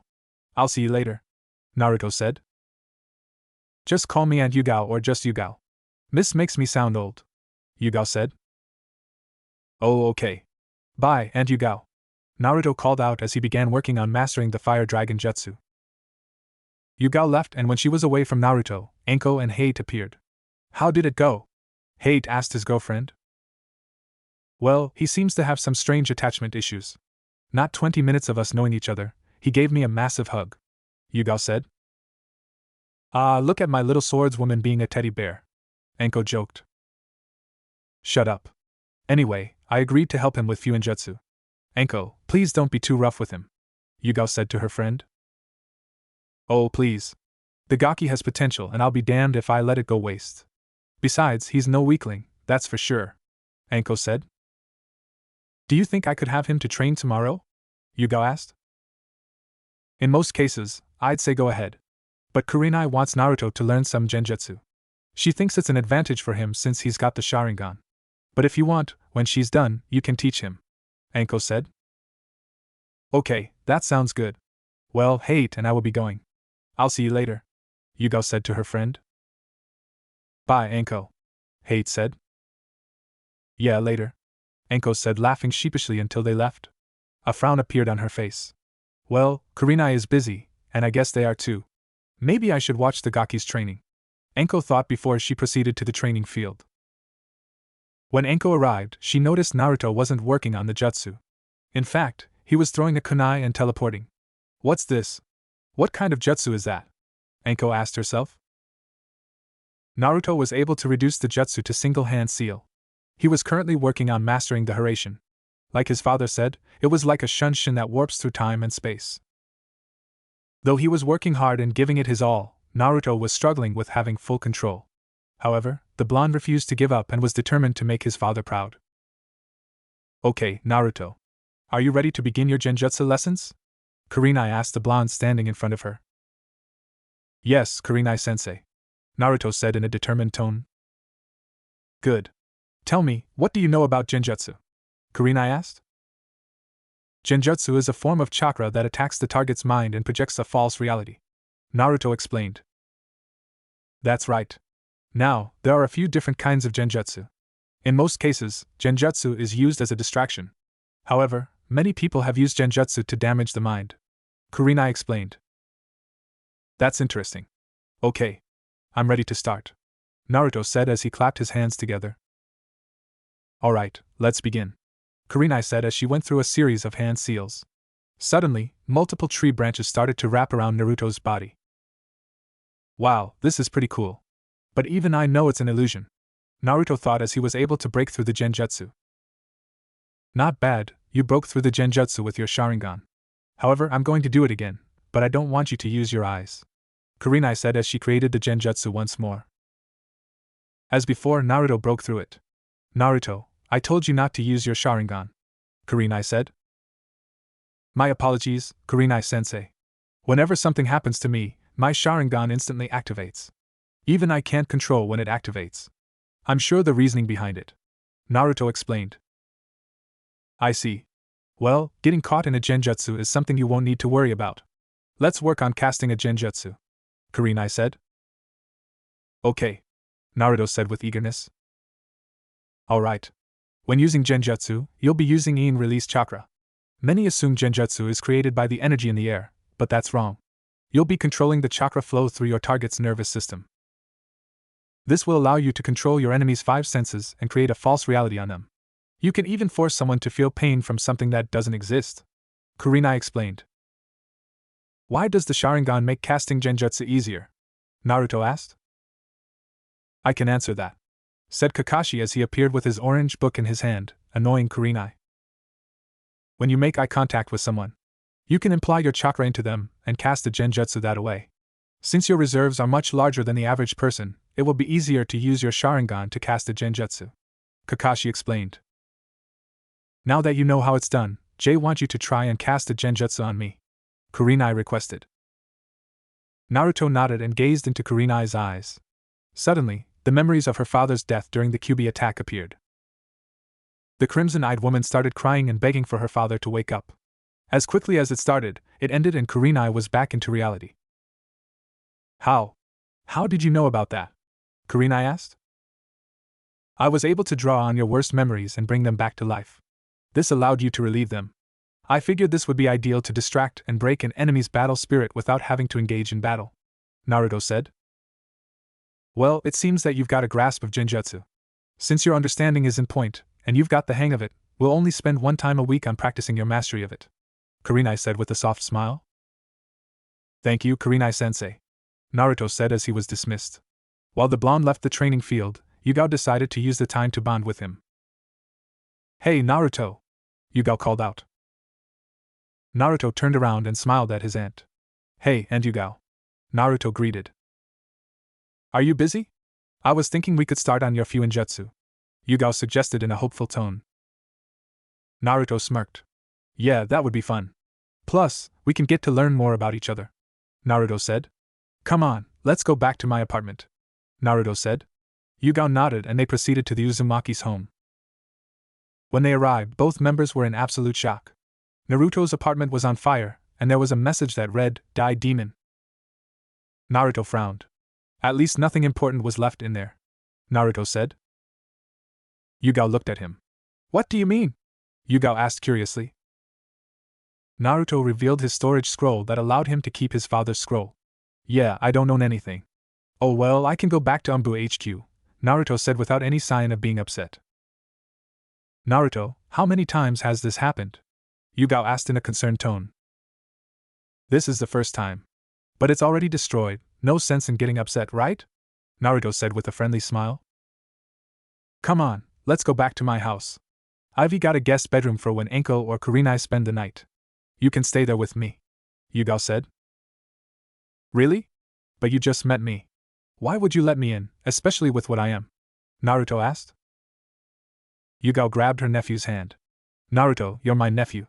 You could have 10 heads and I'd be okay with that. Now come on. Don't you want to learn Fuinjutsu? Yeah, that sounds nice, Naruto says, and the two proceed to Yugao's house. When they arrived, Hate was current cooking in the kitchen. Hey Yugao, Naruto. What are you two doing? Hate asked as he looked up. Well, we were going to Naruto's house but some stupid villagers burned it down. I'm going to let him stay in the guest room, Yugao says. Oh, okay. That's cool. What are you guys up to? Hate asked while coughing. We're going to look into Fuinjutsu. Do you want to join us? Yugao asked her lover. No thanks. Last time I tried learning Fuinjutsu, I nearly burned the house down. I'll stick to my swords, Hate said with a chuckle. Okay, Naruto. What do you know about seals? Yugao asked as they sat at the table. Not much. I know they can be really tricky if you aren't familiar with the art. I know my dad's Hiraishin uses a form of Fuinjutsu, Naruto said. That's right. For instance, your storage scroll and most scrolls use a form of Fuinjutsu. Since you're an Uzumaki, Fuinjutsu should be in your blood, Yugao explained. That might explain why I can use the Hiraishin pretty easily, Naruto declared and smirked when he saw Yugao's stunned expression. You learned your father's jutsu? How did you even get it? Yugao asked. That's easy. Enko-sensei gave me a test to take the Forbidden Scroll of Sealing. However, Lord Hokage played me and left the scroll for me to distract me from my objective, Naruto said innocently. How did you get into the tower without being caught? asked the purple-haired woman. I suppressed my chakra and used the body flicker. It was pretty easy after I planned it out, Naruto said. I see. Naruto, I want to give you seal placement test. I know you don't have any prior training in seals, but I'm curious to see your current knowledge, Yugao said as she pulled a notebook out of a scroll. You'll perform different seals and this will tell you the level of sealing your knowledge is. Take your time, but it should take about 30 minutes, give or take. While you're doing that, I'm going to talk with Hate, Yugao said. Naruto nodded and began working on the assessment, while Yugao went to the kitchen. So, he's taking the assessment? Hate asked. Yeah. I'm sure it's nothing, but I'm just curious, Yugao admitted. Who knows, he may be a prodigy like Kakashi or Lord Fourth, Hate said. It's definitely possible with who his parents are. Speaking of which, I heard you threw him to Anko, huh? Yugao asked with a raised eyebrow. Hate chose the serpent blade. Who better to teach him than Anko? Besides, it'll be good for the two of them. Neither of them have had a normal life, so it will help them bond, Hate declared. I just know Anko tends to do things in a strange way. I hope she doesn't hurt him too badly, Yugao said, only to make Hate stutter while eating. You know something that you aren't telling me, Yugao said to her boyfriend as she narrowed her eyes towards him. Hate started holding and waving his hands defensively. No. I'm not hiding anything, Hate said. Before Yugao could press her boyfriend any further, Naruto declared he finished. What? It's only been 20 minutes, Yugao said. Naruto handed her the book and she was absolute shock that Naruto was equivalent to a seal master level 5. Naruto, this is incredible. It seems you truly are your parents' son. Most people don't become a seal master level 5 until they are a chunin. This is really impressive, Yugao said. Thank you. So what kind of things will you be teaching me? Naruto asked. Well, I was expecting you to start with the basics. But at a level 5, it means you'll be able to create your own seals. We can start that tomorrow because I'll need to get permission from the Hokage, Yugao said. Oh, I can't. Ivy got training with Anko-sensei tomorrow. Wait a minute, why don't you, her, Kurenai-sensei, and Kakashi teach me together? Naruto asked. While I do understand your point, it's much easier for you to focus on one thing at a time, Yugao said. I saw someone create a duplication of themselves. Can I learn how to do that? Naruto asked. Shadow clones? That's a forbidden technique and requires a massive amount of chakra. I can only produce 3 at best, and it often leaves me drained, Yugao said. But my reserves are probably higher than yours. Please, can I learn the jutsu? If you teach it to me, I'll do anything you ask of me, Naruto said. Yugao adopted a thinking position. Anything? Alright, I'll make a deal with you. I'll talk to the Hokage, and if he gives me the go-ahead, I'll teach it to you. In exchange, you need to take Kakashi's orange book, Yugao said with an evil smile. Huh? The Make-Out Paradise book? Why? Naruto asked.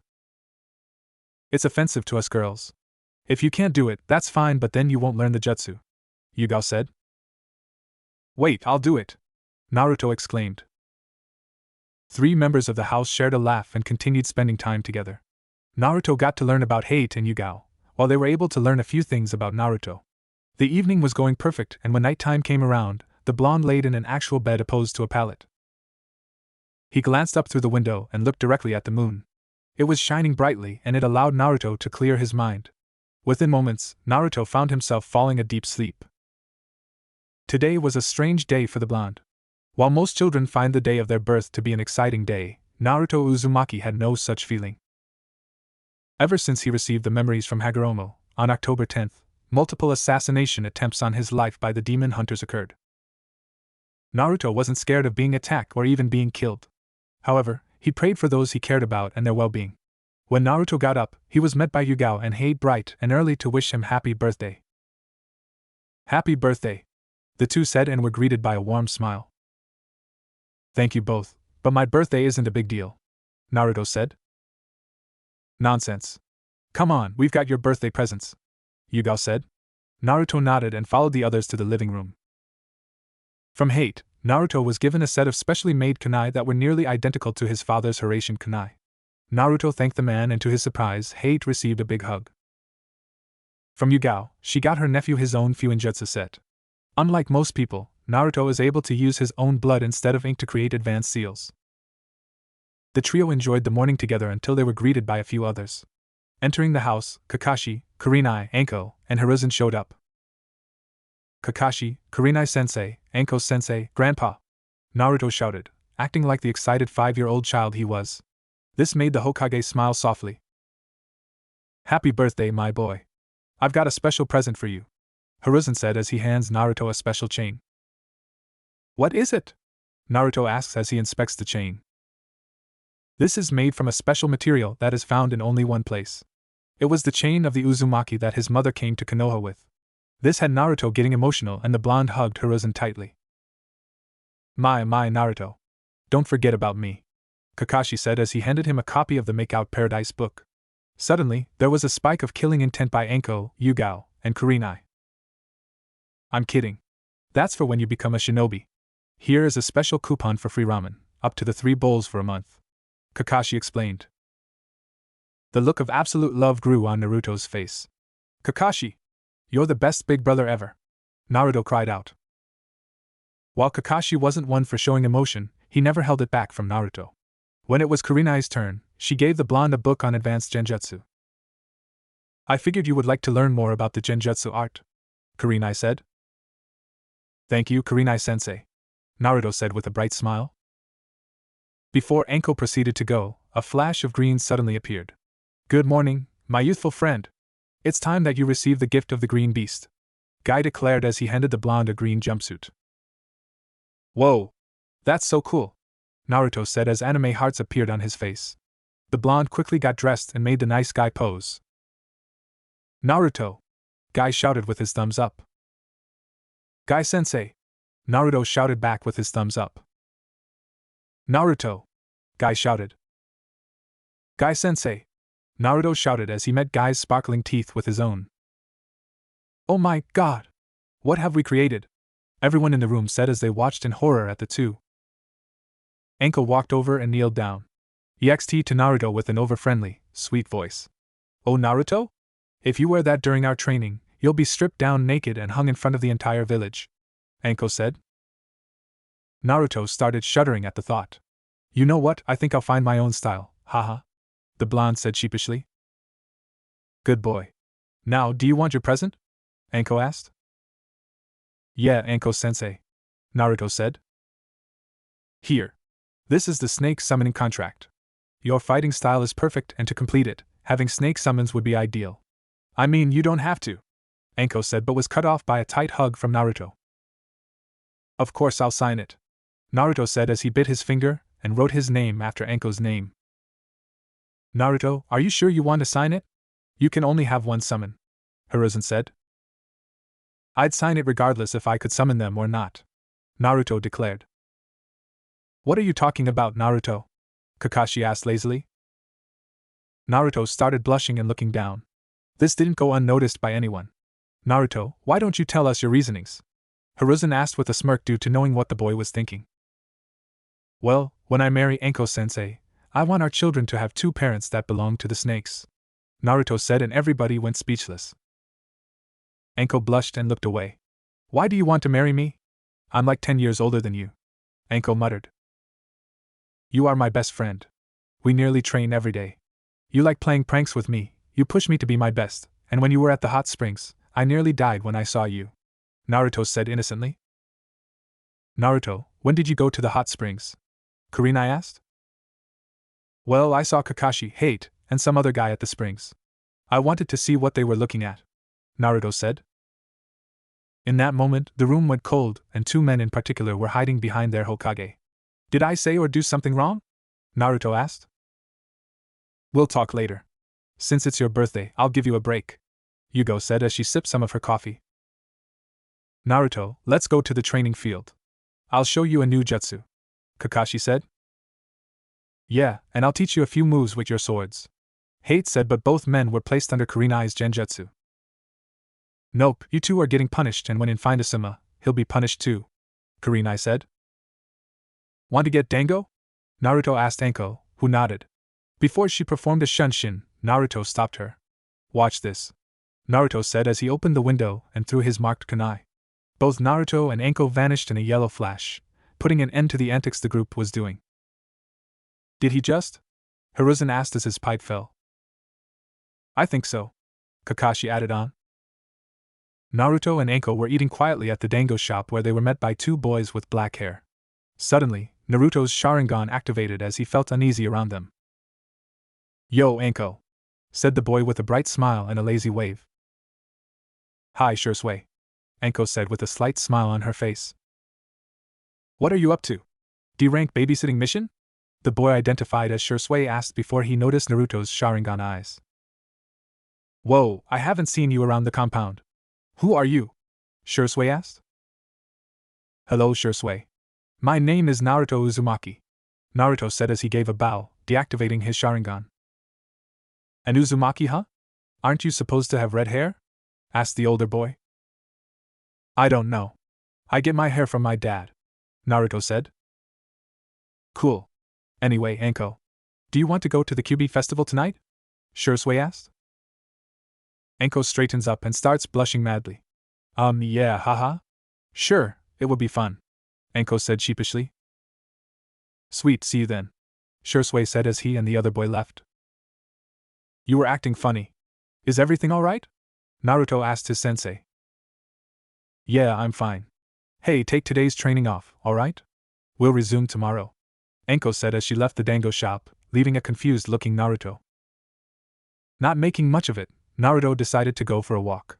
For some reason, as he walked down the streets, the villagers began throwing rocks and bottles at him. Thankfully, his reflexes allowed him to dodge and get away. The rest of the day was pretty calm for Naruto. He was sitting at the small desk Yugao got for his bedroom. Since she was out along with Hate, the blonde decided to spend the day resting his body. Nighttime came around and the celebrations had begun. Though Yugao told him to remain inside after dark, Naruto decided he'd have fun. Fuck it, I'm the reincarnation of the Sage of Six Paths, Naruto joked to himself. Once he sneaks out, Naruto starts walking down the street and smiles at the celebration of the fourth Hokage defeating Kyuubi. I don't see why Yugao was worried. Everyone seems to be having a good time, Naruto said as he put his hands in his pockets and continued walking. Suddenly, a rock was thrown at Naruto's head. By instinct, he easily caught it. But when he turned around, a barrage of kunai was sent at him. Due to leaving his sword at home, Naruto was forced to jump up. However, he was met by a kick to his head by a shinobi above him. Naruto moaned from the pain. When he got up, the blonde noticed a circle of ninja with a sinister look in their eyes.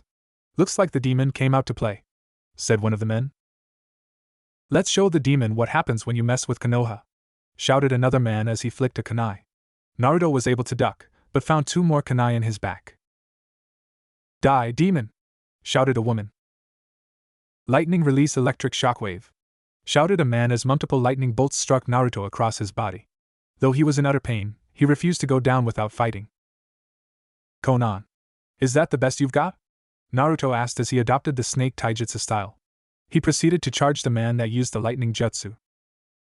With his Sharingan activated, Naruto grabbed a kunai being thrown. By stabbing the man through the chest, he was able to show the villagers that he wasn't playing around.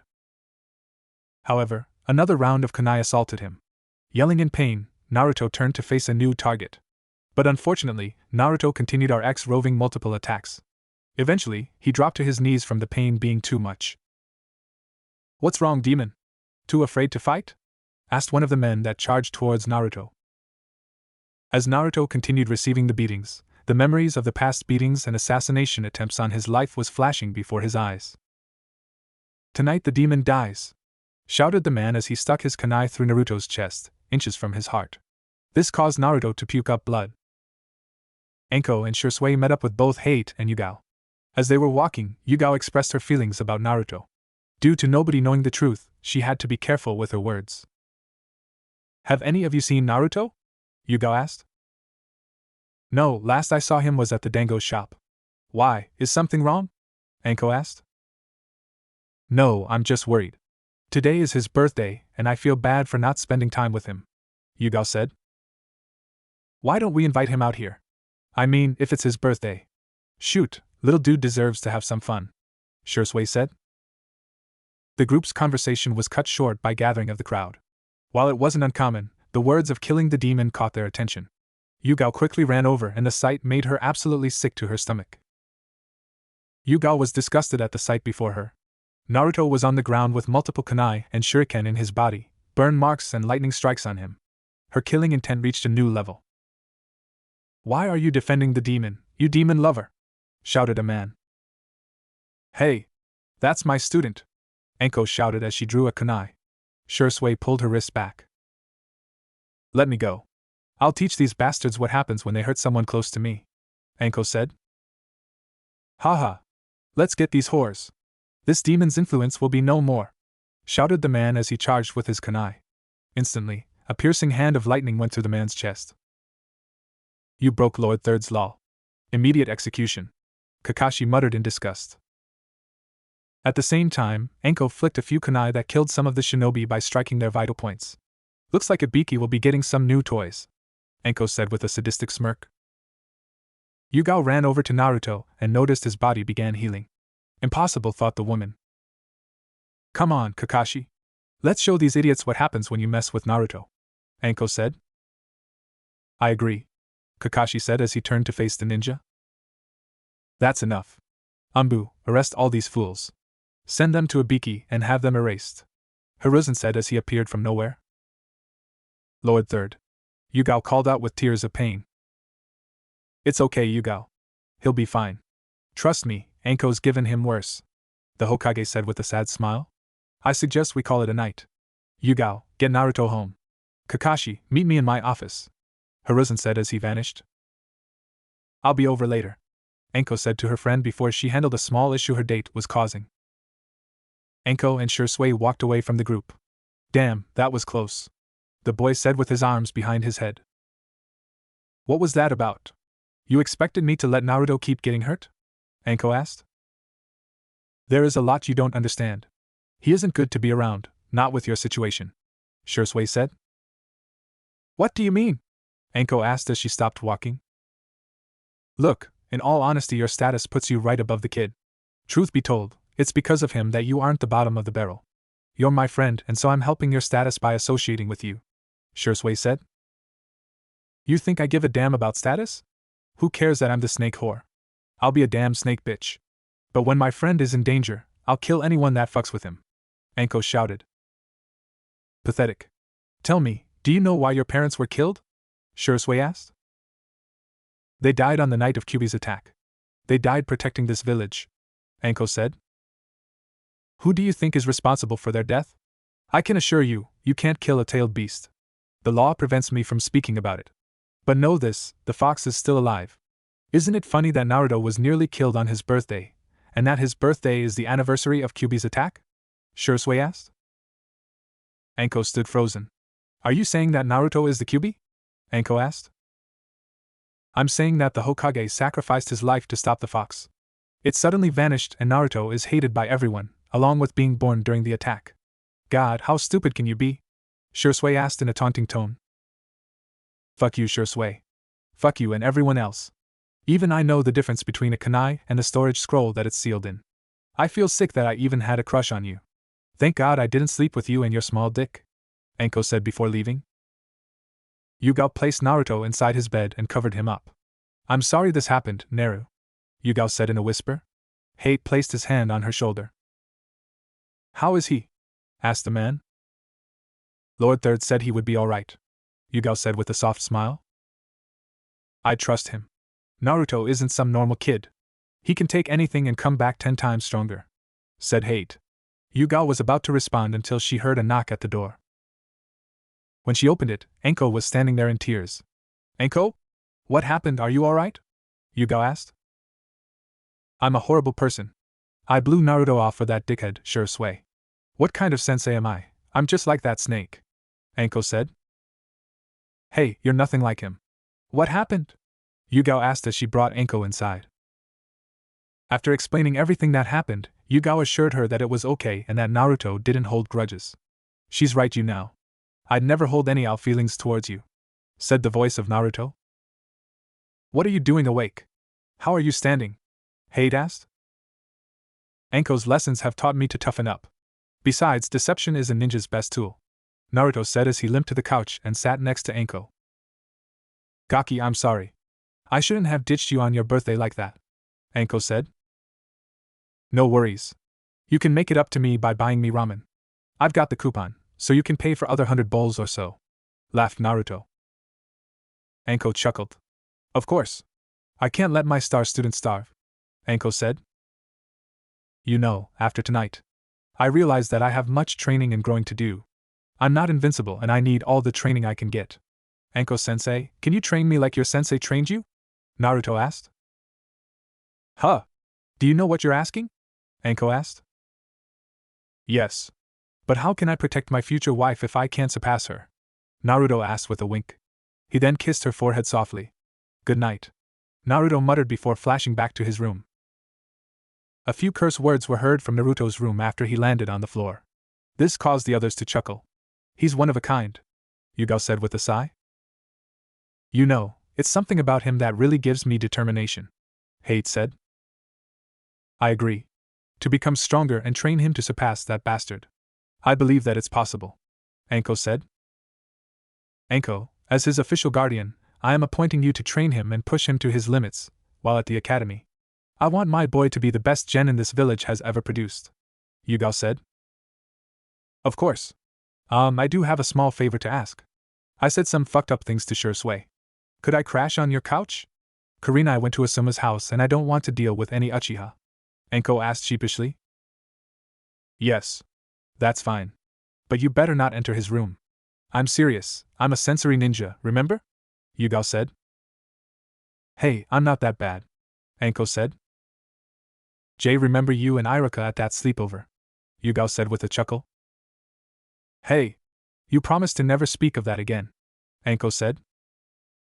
The household's chaos came to an end, and the members were filled with a special form of determination by one blonde in particular.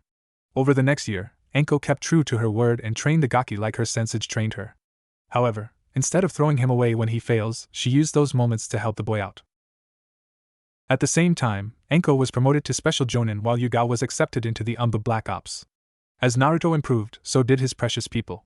His mastery of the Haraishin, snake style, elemental jutsu, and his Sharingan had improved to the point that had it still be during a war time, he'd have skipped the academy and gone straight to the battlefield.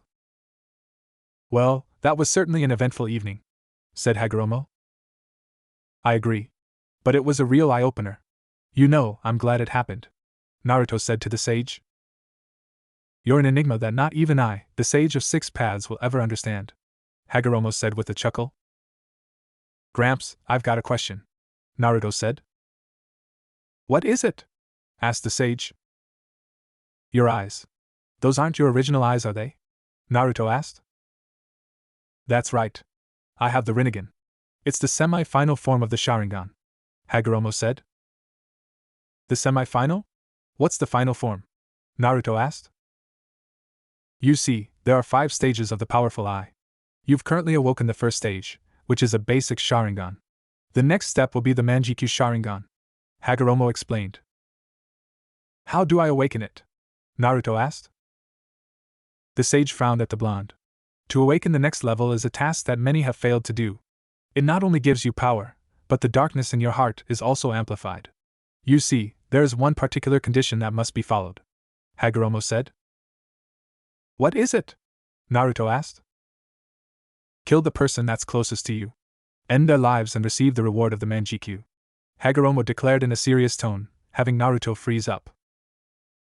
What? You mean I'd have to kill Anko? Naruto asked. That's right. Killing Anko would be the only way you can achieve the power needed to save this world. Can you do it? Asked Hagoromo. No, I can't do it. She is my everything, Naruto said. That's why it's a power very few can achieve. Unless you can break yourself free of your selfishness, you will never have what it takes to move this world, Hagoromo said. Naruto's eyes became shadowed as he gazed at his reflection. Am I willing to sacrifice the one I love for power and a better world? Naruto asked himself. Time will tell if you have the determination to do what must be done, regardless of your own personal feelings, Hagoromo said before he left Naruto's mindscape. Naruto woke up bright and early as he looked out the window. Today is the day I start at the academy, thought the blonde as he walked over to his closet. He decided that since his shinobi career is officially starting, he would change his outfit. After his morning rituals, the blonde flashed downstairs and greeted his aunt. "Morning, Aunt Yugao," Naruto said with a bright smile. "Good morning, Naruto. I see you changed your outfit," Yugao said. "Yeah, I decided that since my shinobi career has begun, it's time to change my appearance. Plus, I think orange is really cool," Naruto said with a bright smile. "It also screams, 'Please kill me,'" Yugao said with a chuckle. "Haters are going to hate," Naruto said as he waved her off. "Anyway, I've got a mission today. Kurenai agreed to keep an eye on you until I get back. Will you be alright?" Yugao asked. "Of course. See you later," Naruto said as he flicked a kunai out the window and flashed away. However, a few curses could be heard from Naruto, not realizing where he landed. This made Yugao chuckle at her nephew's antics. "You're something else, Naru," thought the woman. After making a recovery, Naruto proceeded to walk down the street. The glares of the villagers annoyed him, but he wouldn't give even the slightest bit of satisfaction. As he kept walking, a boy around his age wearing a blue shirt and shorts joined him. "Yo, you headed to the academy?" Naruto asked. "Yeah. Today is my first day," the kid asked. "Mine too. My name is Naruto Uzumaki, what's yours?" Naruto asked. "Sasuke Uchiha," said the boy. "Oh, cool. You must be related to Shisui then," Naruto said. "Yeah, he's my older brother's best friend and is like an extended brother of mine," Sasuke explained. "Rumor has it he graduated at the age of 7 and became a Jonin in that same year," Naruto said. "Yeah, he's incredible. I hope to someday surpass him," Sasuke said. The two boys arrived in the classroom and were immediately met by multiple fangirls. "Have fun," Naruto said as he took a seat in the front row and sat down beside a boy with a silver jacket and black glasses. "Hi, my name is Naruto Uzumaki, what's your name?" Naruto asked. The boy gazed at the blonde with calculating eyes behind his glasses. "My name is Shino Aburame," said the boy in an emotionless tone. "Hi Shino. I hope you don't mind me sitting next to you," Naruto said with a bright smile. "Are you okay? You seem oddly happy," Shino told the blonde. Naruto shrugged. "I figured it would be nice to make some friends my own age, you know? If you would like, Jay can sit somewhere else," Naruto said. "No, that's okay. I'm just not used to people being so open towards me," Shino said. "WB, why not?" Naruto asked. "My clan is often ignored due to our jutsu. You see, we have insects that live inside of us and in exchange, we use their power," explained Shino. "That's pretty cool. It sounds like you'd be perfect for tracking and collecting information," Naruto said. "Thanks. Do you have anything unique about you? Any clan bloodlines or abilities?" Shino asked the blonde. "Well, I have my dad's Hiraishin and can use the Sharingan. But that's about it," Naruto admitted. "I thought the Sharingan was exclusive to the Uchiha?" Shino asked. "That's what I've heard. But apparently my family has relationships with the Uchiha. I guess I got lucky," Naruto said. "Indeed," Shino said while adjusting his glasses. Entering the classroom, Irika Yumino and Anko Amaterasu, the two instructors, greeted the class. "Good morning, everyone. My name is Irika Yumino and this is Anko Amaterasu. We will be your instructors at the academy," Irika said. "Alright, maggots. As your physical instructor, I plan on weeding out those who have no hope for being a ninja. You will train yourself into the ground and become a high-quality ninja.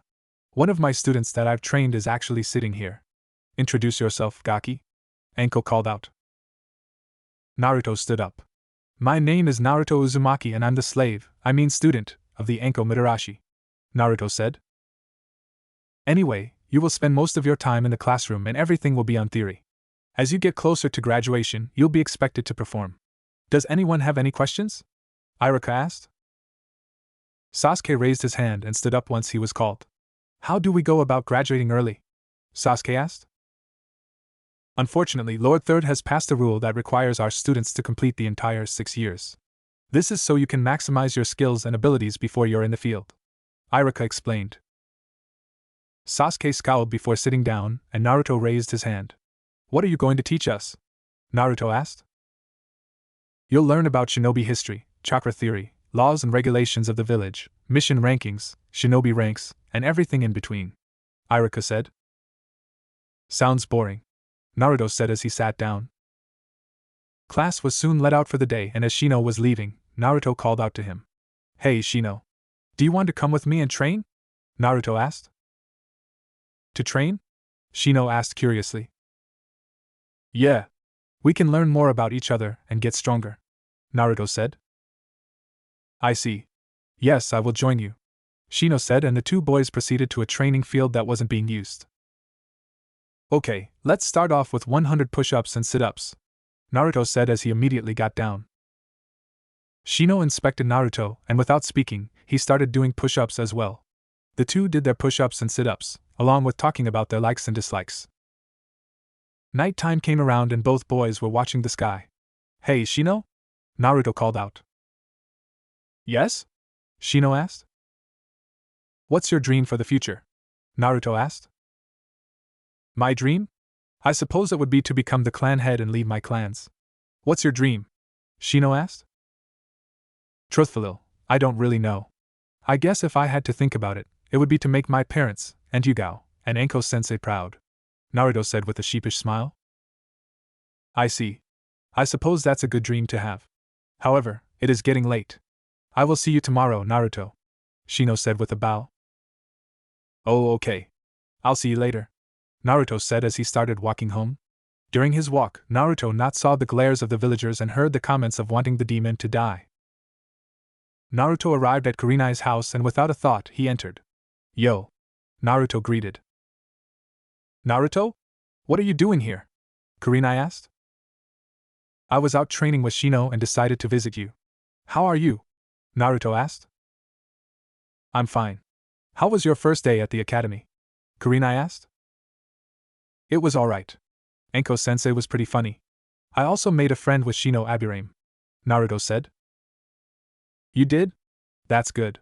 Many people are uncomfortable around the Aburame clan because of their jutsu, Kurenai said.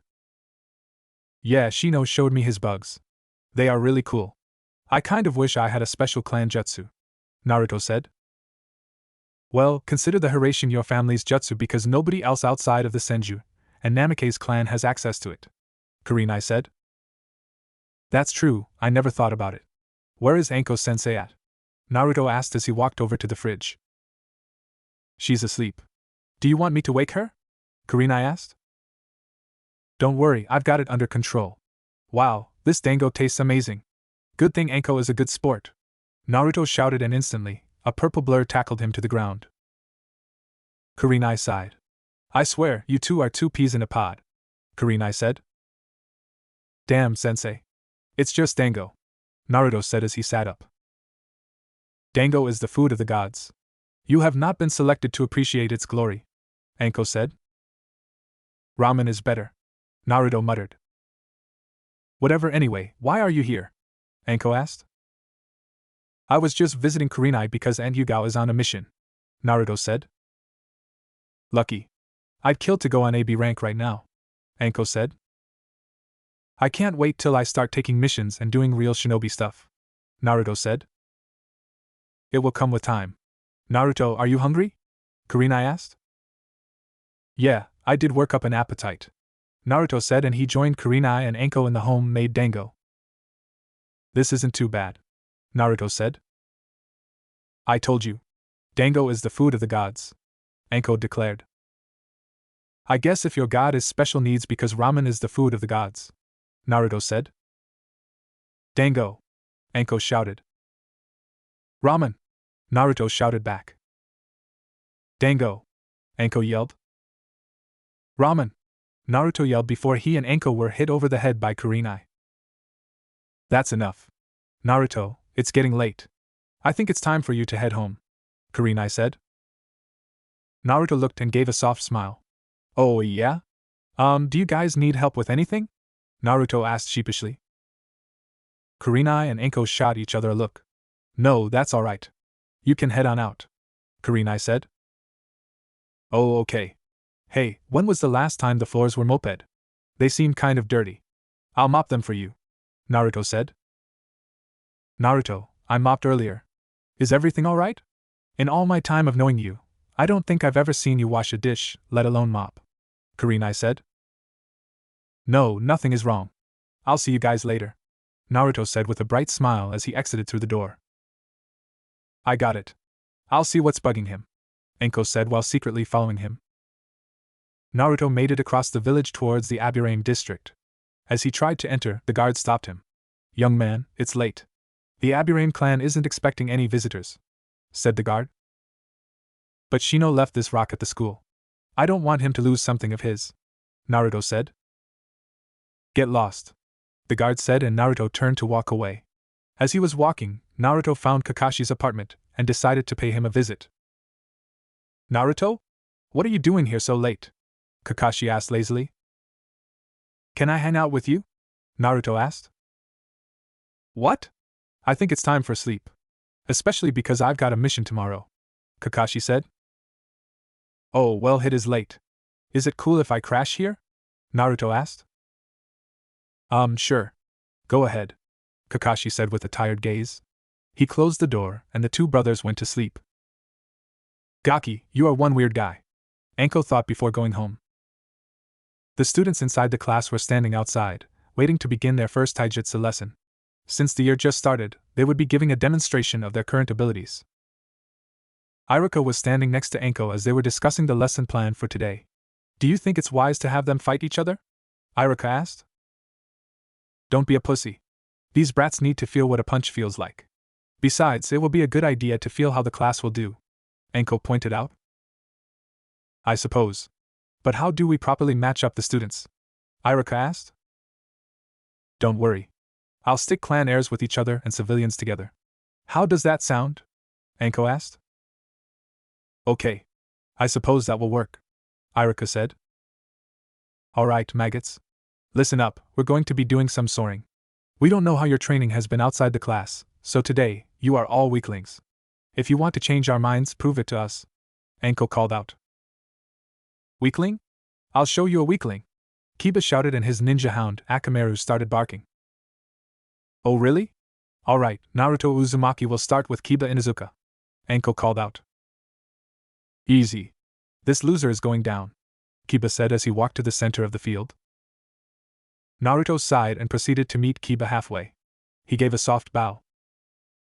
Rules are simple. Win. Enko declared. The march began. Without hesitation, Kiba charged at Naruto with the plan to deliver a barrage of punches.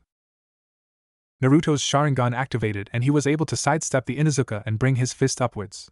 The front of his knuckles connected to Kiba's face, and it sent him backwards. You little shit. How did you do that? Kiba asked. It's simple, you weren't fast enough, Naruto said. Kiba jumped up and charged while twisting his body. Inuzuka clan taijutsu, rotating Fang, Kiba shouted as his body appeared like a cyclone. This brought a smile to Naruto's face. As Kiba's cyclone charged at the blonde, he planted both hands into the ground. Earth release earth style wall, Naruto said, and the wall had enough chakra that stopped Kiba's attack. Naruto, this is a taijutsu fight only, Iruka called out. The blonde turned and apologized while laughing sheepishly. Sorry, Iruka-sensei. I got carried away, Naruto said. You little cheater. You didn't forget, Kiba shouted. Naruto sighed. Alright, do you want me to go all out? Naruto asked as he went into the snake taijutsu stance. Yes. But it won't matter because you're going down, Kiba shouted. However, to his and everyone's surprise, the blonde charged and delivered multiple punches and kicks without anyone being able to keep up. When Naruto finished, Kiba was knocked out. Ino cheered while Shino nodded. Naruto smirked and walked over to his friends. I think I went a little overboard, Naruto said. Naruto? How did you do that? Ino asked. Huh. Oh, I did a lot of push-ups, sit-ups, and I drank plenty of juice, Naruto declared. The class watched a few fights take place, and when Kiba woke up, he proceeded to the blonde. Hey, I don't know what you did, but don't think you're better than me, Kiba roared. Naruto smirked and extended his hand. Hi, my name is Naruto Uzumaki. Your name is Kiba Inuzuka, right? Naruto asked. Kiba raised his eyebrows. Huh? What are you doing? Kiba asked. It was a friendly fight. No reason for us to be angry at each other. I'm properly introducing myself and asking if you'd like to be friends with me, Ino, and Shino, Naruto said. Kiba looked at Naruto's hand before sighing in defeat. Yeah. You know, you aren't too bad. Your punches hit like a boulder, Kiba said with a chuckle. Oh, that's just from training. You know, after class, you can join us in training. I'm sure you'll find some benefit from it, Naruto said. Yeah, I think I'll take you up on that offer, Kiba said as he saw the final fight end. As the group proceeded to the classroom, Naruto hung back to see one of the larger kids with a frown on his face. Hey, are you alright? Naruto asked. Huh? Oh, yeah? I'm fine, the boy lied. Little did he know, Naruto could easily tell if a person was being honest. I don't believe you. What's up? Naruto asked. Choji looked down. I don't like fighting. But a few of the kids were laughing at me and calling me names. It isn't that I'm weak, but I hate hurting others, Choji said. That's okay. Hurting others is never a good feeling. But you know, sometimes you have to do what you don't want to do in order to protect those precious to you. Tell me, if someone killed your family, you'd do everything to stop them, right? Naruto asked. Well, yeah. I would protect my family with my life, Choji said. There you go. You should come sit by us in class. We won't call you weak or look down on you. You can actually join us in our after-school training if you want, Naruto said. Choji smiled and gave a nod. Okay, said Choji. By the way, my name is Naruto Uzumaki. What's your name? Asked the blonde. My name is Choji Akimichi, responded the chubby kid. To his surprise, Naruto offered his hand out as a sign of friendship. Choji nodded and happily shook his hand.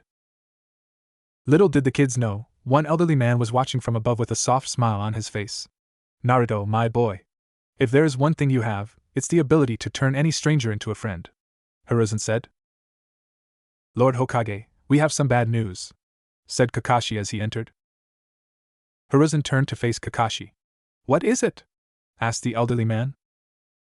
Shursui Uchiha has been killed by suicide. He ended his life by throwing himself into the river, Kakashi said. Hiruzen sighed. I see. That's all, Kakashi, Hiruzen said, and the Umbu left. Curse you, Danzo. Hopefully we can figure something out soon, thought the Hokage as he took another breath from his pipe. After all his friends said their goodbyes, Naruto went home and found Yugao in the kitchen. And Yugao? Naruto called out. Oh, hi Naruto. I was wondering when you'd get home, the woman said. I'm sorry. My friends and I were training, Naruto declared. Who are your friends? The woman asked curiously. Shino Aburame, Ino Yamanaka, Kiba Inuzuka, Choji Akimichi, and his friend, Shikamaru Nara. They're all in my class at the academy, explained Naruto as he sat at the table. I see. That's good. I'm glad to hear that you're making friends with people your own age, Yugao said. Yeah, but there's one kid, Sasuke Uchiha. He isn't a jerk or anything, but I noticed he acts like he's better than everyone, Naruto said. Yugao sighed and smiled sadly. That happens, Naruto. Some people think they're better than everyone, Yugao said. I know what you mean. But as the reincarnation of the Sage of Six Paths, I expected a bit more respect, Naruto said in a joking tone to get an eye roll from Yugao. I'm kidding. But I wish I could become friends with him. We walked to school together this morning. But that was it, Naruto said. Well, give it some time. Things will get better and who knows, maybe he is just shy, said the woman as she ruffled Naruto's hair. Yeah, maybe so, said the blonde. Yugao put down a plate of steak, beans, and carrots for Naruto to eat. As he chowed down, Yugao explained about her mission and how it's important to never lower your guard. I'm glad you're okay. I'd be really sad if you got hurt and I couldn't protect you, Naruto said. Naruto, you can't protect and save everyone. That's just life. But I appreciate your concern, Yugao said. Well, I'm going to go shower and get ready for bed. I'm pretty tired, Naruto said. Alright, good night. I love you, Yugao called out. Los you too, Mom, Naruto muttered as he proceeded to his room, not noticing the surprised look on Yugao's face. As Naruto looked out at the full moon, he began reflecting on his life. Yeah, the whispers, the beatings, and the glares sucked. But he had friends that cared about him, along with a family of his own. I solemnly swear, I will protect you all with my life, including you, Shursui, Naruto said as he rolled over and fell into a deep sleep. Naruto was enjoying a Sunday off from the academy. He was at the Umbu's training field since he had special access to it. Here, he created 1,000 clones and he trained for 5 hours. In turn, he received about 6 months' worth of training. When the blonde finished up, he was met by an Umbu that he was familiar with, Yamato. "Hello, Naruto. How was your training?" asked the man. "Hi, Yamato. It was pretty good. I'm finally getting used to the Hiraishin. I've also been working my snakes for better use when working with them," explained Naruto. "I see. Well, keep up the good work," Yamato said as he nodded and left. "Alright, time for some morning ramen and then I'll go find Kiba or one of them," Naruto said as he flashed away from the HQ and proceeded to Ichiraku's ramen shop. Inside the small restaurant, Tucci was cooking up a fresh pot of ramen while his daughter, Ayam, was doing the dishes. When they saw the bright yellow appear, Tucci almost believed it to be Minato. "Welcome to Ichiraku's ramen shop," Tucci declared. "Yo, Gramps," Naruto said while sitting at the bar. "Ah, Naruto, my boy. Here for your regular?" Tucci asked. "You bet. 7 bowls of miso ramen," Naruto called out as he sat down and waited. "Man, the rumors about you are true. All you eat is ramen," said the familiar voice of Might Guy. "Guy-sensei?" Naruto called out. "Hello, my youthful friend. Life's been treating you good?" Guy asked. "It's going. What brings you around this side of town?" Naruto asked. "I was actually looking for my eternal rival. It's been a while since our last challenge," Guy said. "I see. Well, if he comes around, I'll let you know," Naruto said with a lazy wave. "Alright.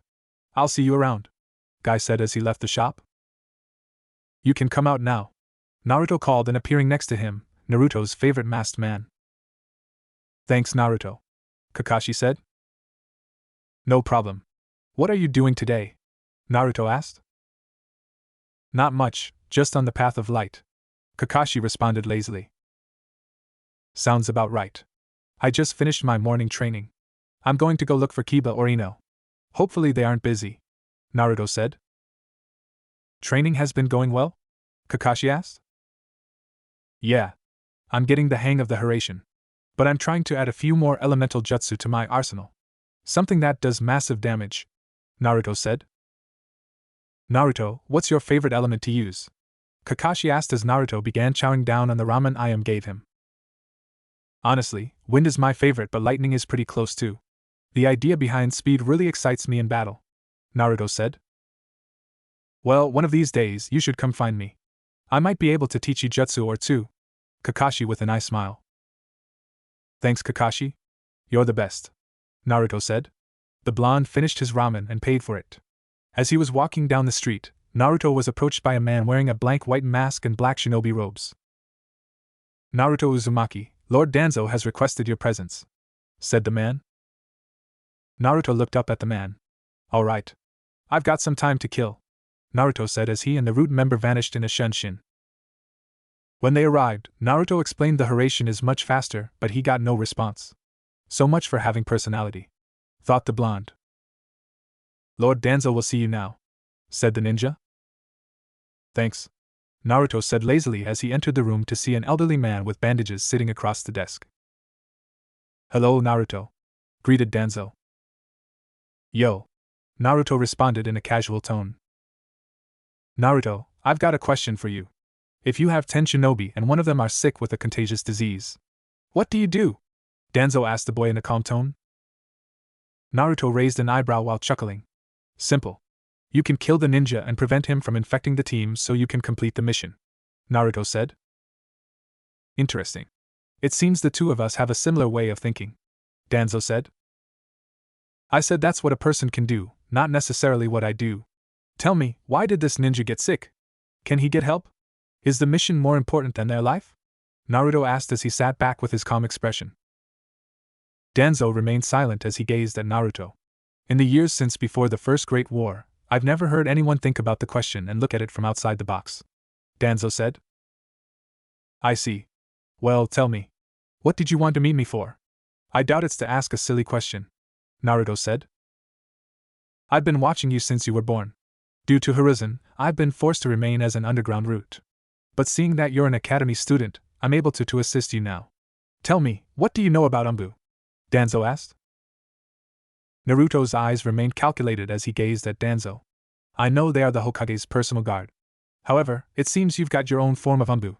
So I take it they answer to only you. Naruto said. Yes. Naruto, would you be interested in joining the Umbu Black Ops?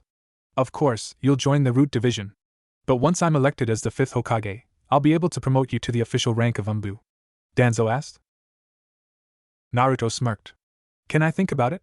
It's a big call to make, and since I'm an academy student, I don't want to rush into it. Surely you understand. Naruto said. Danzo was mentally cursing. Curse you, Minato. Giving this boy such brains? Danzo thought. Alright. I'll wait for your response. However, don't take too long. Danzo said. Naruto nodded and vanished in a yellow flash. When he appeared, the Hokage was looking at him with a strange expression. Sitting across from him, an older man with shoulder-length hair was sitting. I apologize, Lord Third.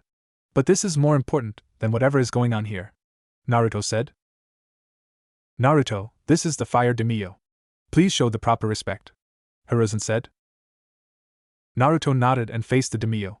Hello, Lord Daimyo. My name is Naruto Uzumaki. Please forgive my interruption, but this is more important. Naruto said before turning back to Hiruzen, who was fuming mentally. Young man, I doubt anything is more important than the economical condition of this village. The daimyo said. Naruto pinched the bridge of his nose. With all due respect, nothing will matter if this village is destroyed. So, please stop talking and let me deal with this. Naruto said as he turned away. In most cases, a man wouldn't have survived 2 seconds after speaking to the daimyo with such a tone. However, the bravery displayed by the boy was impressive, and so, the daimyo decided to hear him out. Sarutobi, let's hear what he has to say. The daimyo said. Yes, Lord Daimyo. Alright, Naruto. Please explain. Hiruzen said. Danzo tried recruiting me into Root. I'm sure there is no visual proof by having Umbu following him around. However, I left a marker inside his office and I believe there will be evidence for treason. Look, whatever Danzo is planning, he's trying to take over and it's most likely going to send this village downhill. Naruto said. Hiruzen, was Root not disbanded as I ordered after they tried to kill you? Asked the daimyo. The Hokage sighed. No, I've been too laid back with him. It seems that in my foolishness, he's been working to overthrow me. Hiruzen admitted. The Fire Daimyo sighed. Alright, this is what you're going to do. You will send your top Umbu inside the office and find proof of his treason. Once your Umbu has means, they will execute the man on sight. The daimyo ordered. Yes, Lord Daimyo. Hiruzen said. Alright, that's all. I'll leave you two alone. Naruto said as he vanished in a yellow flash. Who are his parents? The Fire Daimyo asked. Haha, he's the son of Minato Namikaze and Kushina Uzumaki. Hiruzen said. His smile grew wider at the disbelief of the daimyo's face. He's definitely got his mother's personality. The daimyo said. Somewhere in an unknown location. As you know, the coup is going to occur, and there is nothing that can stop it, said an older man's voice. I understand, said the voice of a younger man. I'm ordering you in 9 months, 3 days before the coup, to eliminate every last man, woman, and child. As agreed upon, Sasuke Uchiha will be spared and not informed about this mission, said the voice of the older man. Yes, Lord Danzo, said Itachi as he left the unknown location. Naruto was currently hanging out with Kiba, Shikamaru, Choji, Ino, and Shino. They were at a training field discussing Naruto's skill. Why did you get selected to be trained at birth? Kiba asked. I didn't get trained at birth. I got trained because I asked my big brother to help me, Naruto said. But why would someone as famous and powerful as Kakashi Hatake train an orphan? No offense, Ino said. He was my father's student and wanted to make sure I was okay, Naruto said. Why won't you tell us who your parents are? Choji asked. S-class secret, Naruto said. Then why were you adopted by the Umbu at birth? Kiba asked. S-class secret, Naruto replied once more. Is everything about your life an S-class secret? Ino asked. Pretty much. But hey, I promised Aunt Yugao that I'd join her for dinner. I'll see you guys later, Naruto said as he vanished in a yellow flash. What's that jutsu? Kiba asked. Probably an S-class secret, Shino said. The students in Naruto's class finished their first year at the Ninja Academy. Many of the students that weren't made for the shinobi life quit. It wasn't unusual. The gang was currently throwing kunai, Ali-MG with the Uchiha and Hyuga. Sakura was there, but she sat behind Sasuke along with a few of the fangirls that were cheering him on. As Hinata flicked a kunai, she was scoring perfectly. Naruto noticed and walked up to her. Hello, my name is Naruto Uzumaki. What's your name? Naruto asked. My name is Hinata Hyuga, though, I'm sure you already know, the girl said with a harsh tone. You know, you're wasting a bit of energy with how you throw the kunai, Naruto said. Oh? Is the class clown giving out advice now? Hinata asked. Naruto chuckled and picked up 4 shuriken and flicked them lightly at once. The 4 of them connected to the center of the target. The squad was in shock at how good and talented Naruto was. How did you do that? Hinata asked as she crossed her arms. Training effectively. You should join us after school during our training sessions. I'd really like to have a match with you, Naruto said. Do you know my clan is known for its perfect taijutsu art? Hinata asked. Sure, but did you know that I never back down from any challenge? Naruto asked. Dude, he's actually flirting with a Hyuga. The last guy that did that ended up in the hospital, said Kiba. Man, women are so troublesome, Shikamaru said. Hinata smirked at the blonde. Maybe I'll take you up on that offer. But right now I'm training. If you keep bothering me, I'll drop you in front of your friends, Hinata whispered in his ears. You know, you remind me of Sensei. I might just let you try, Naruto said with a wink. Hinata went to strike him, but he flashed away back to the group. Humph, annoying blondes, Hinata muttered while resuming her shuriken practice. Naruto, that was incredible. You really got game. Are you going to ask her out? Kiba asked. Naruto shook his head. No, there is only one woman for me. But I wouldn't mind training against a Hyuga.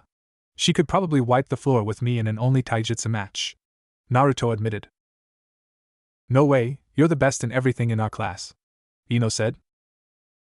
Thanks, but that isn't true.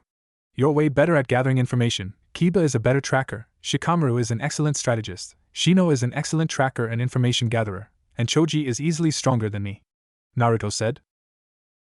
Then what does that make you? Shino asked. Oh, I'm the fastest.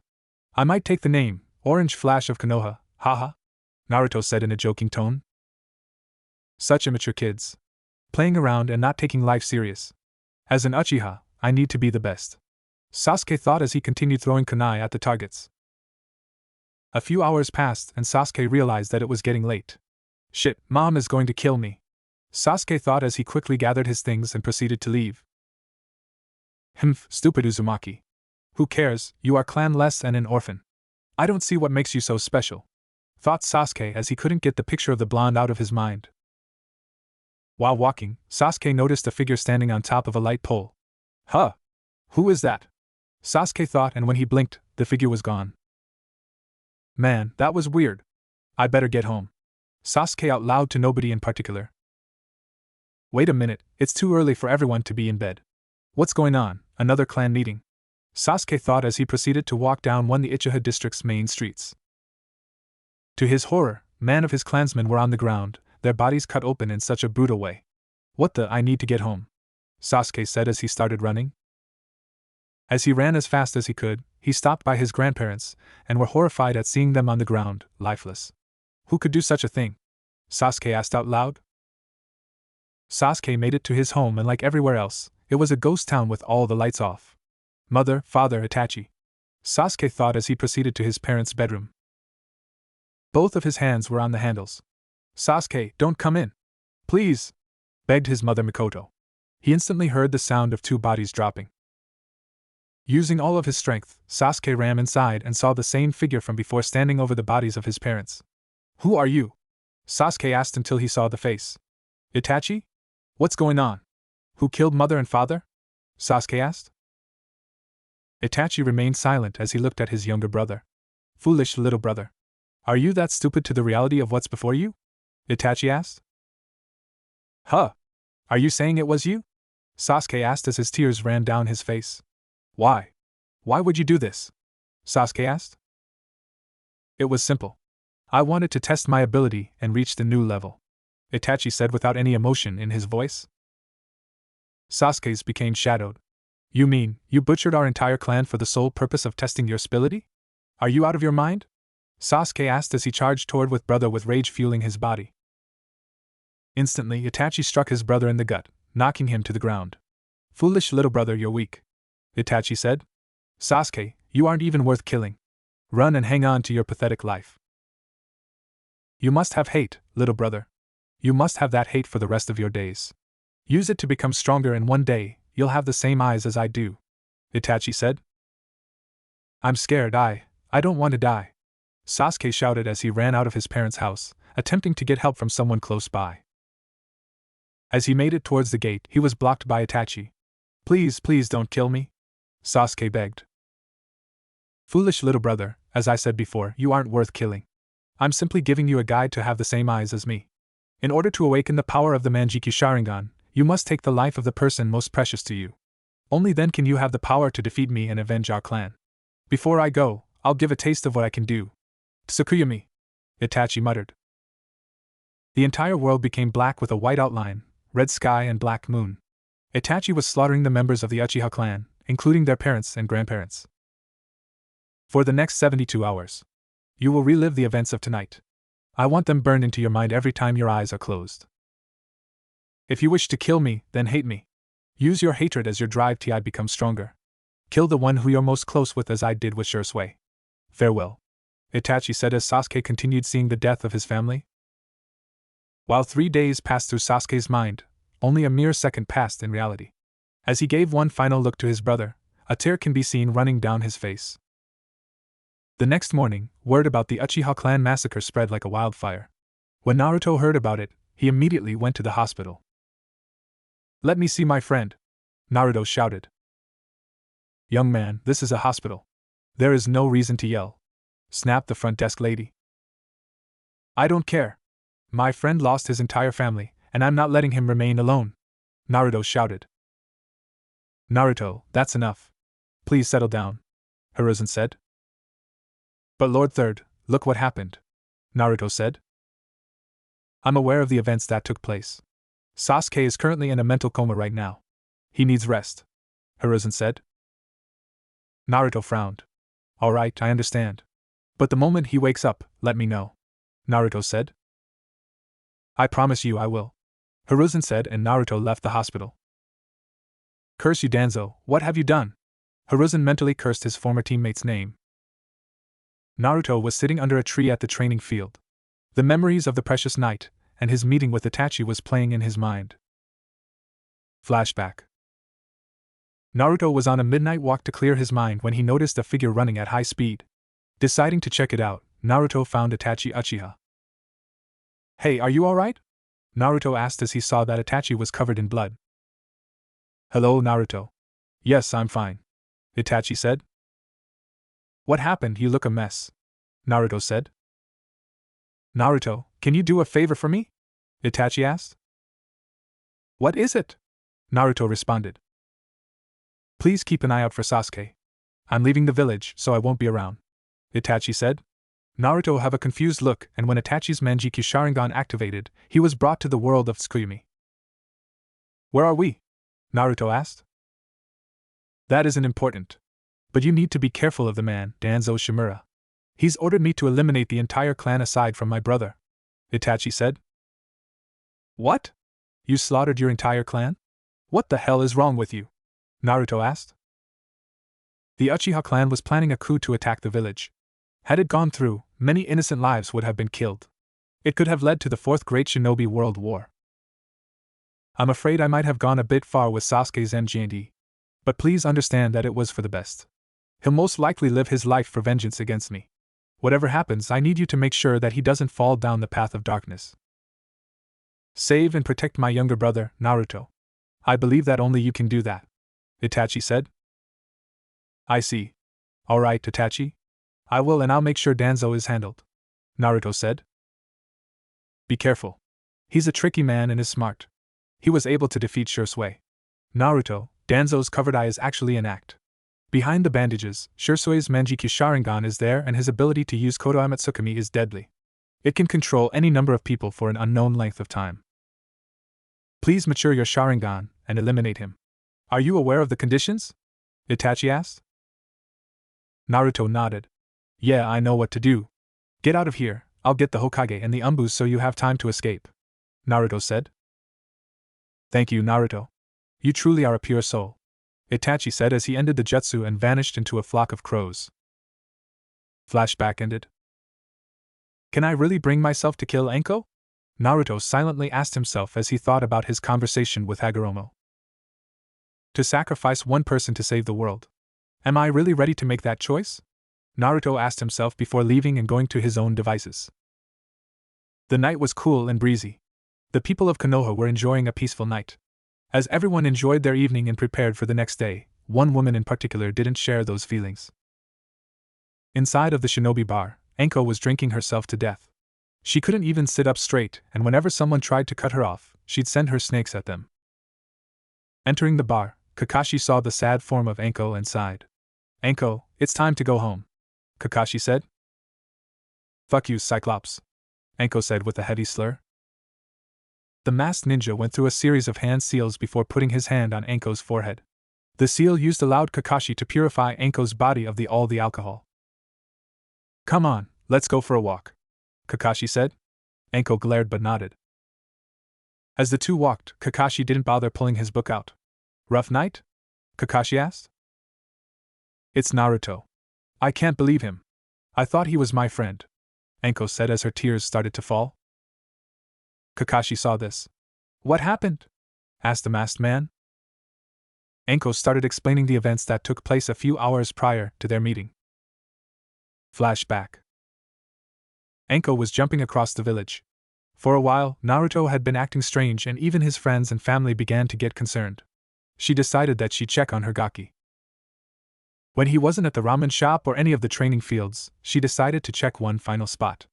Enko proceeded to the Hokage's monument, and saw the blonde sitting on the stone head of the fourth Hokage. Yo, Gaki.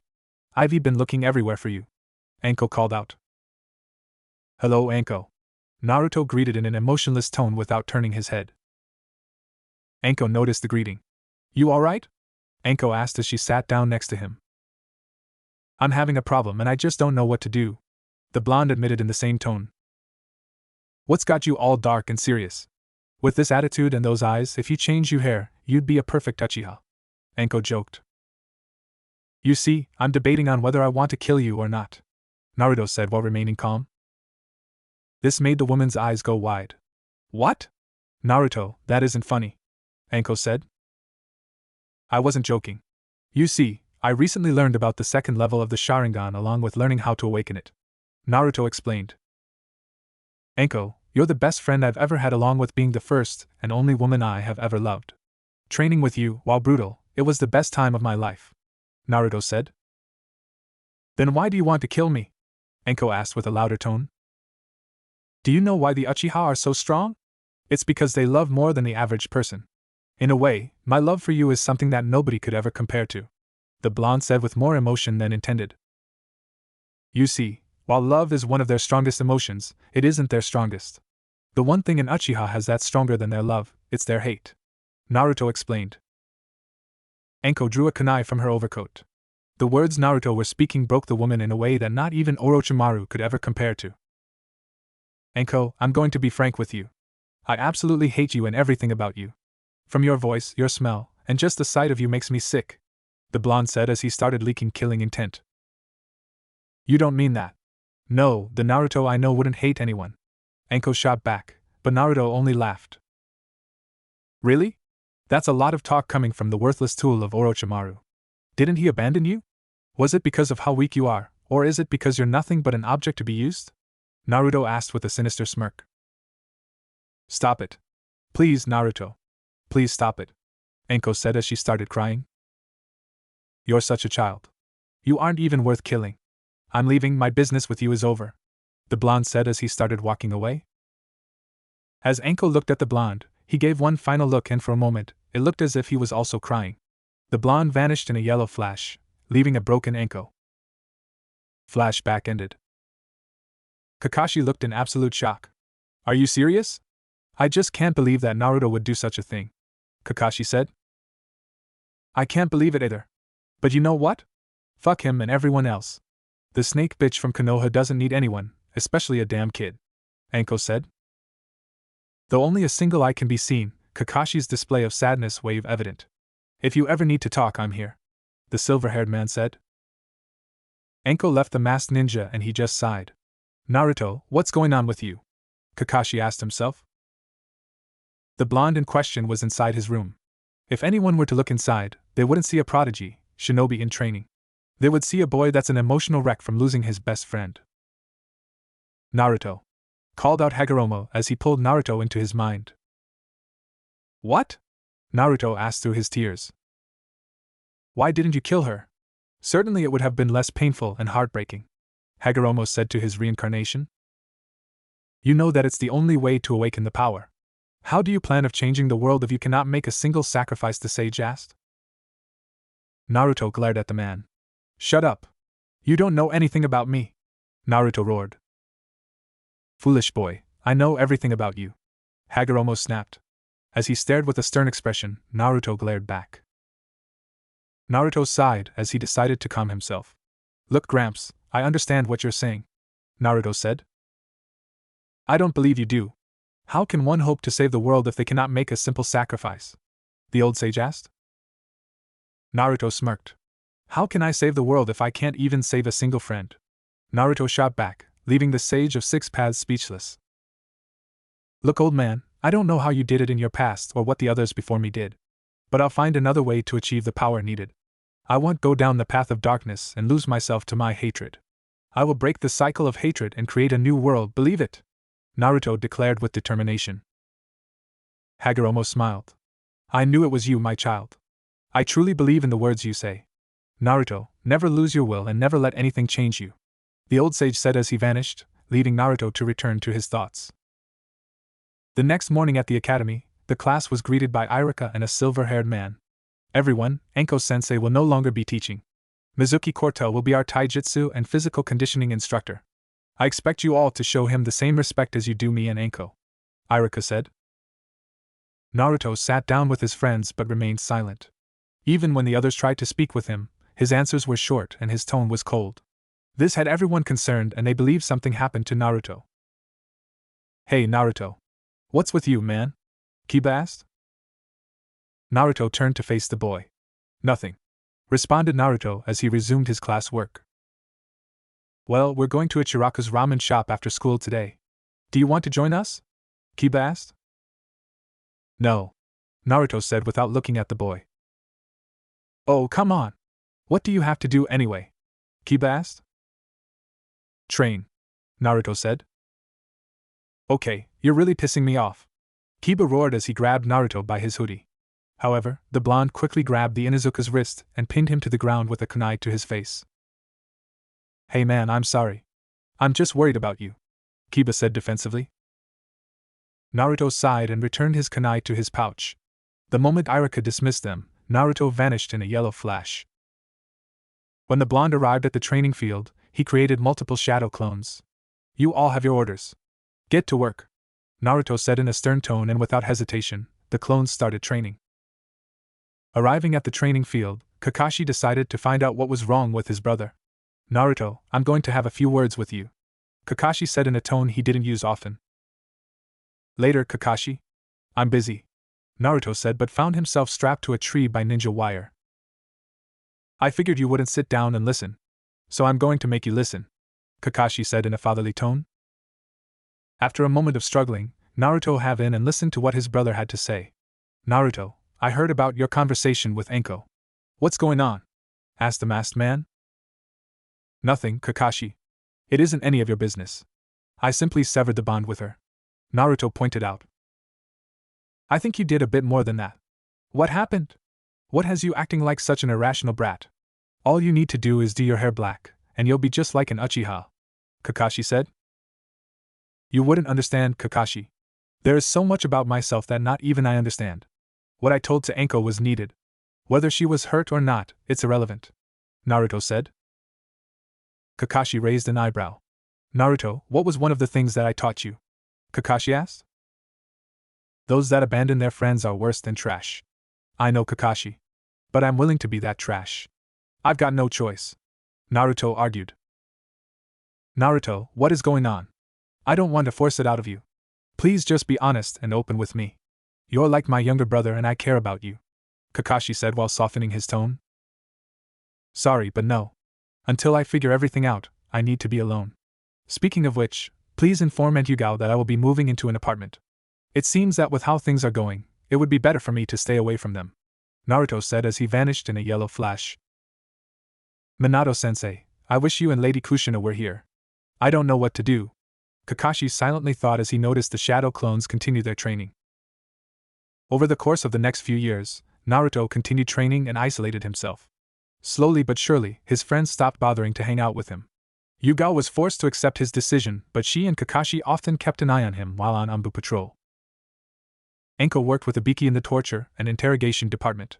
While there, she found her talent in torture, and to help cope with everything, she created a stronger mask that kept everyone except her friends, Hana, Kurenai, and Yugao away. While one would consider Naruto to be going down a dark path, the reality was, he was afraid to hurt anyone that got close to him. Naruto and the Hokage would meet a few times out the month and discuss different topics and things to help prepare Naruto for his shinobi career. 12 years ago, the nine-tailed fox suddenly appeared and began attacking Konoha. A single swipe from its tails could crush mountains and cause tsunamis. One brave shinobi stood up to the demon and was able to end its wrath. That ninja was the fourth Hokage.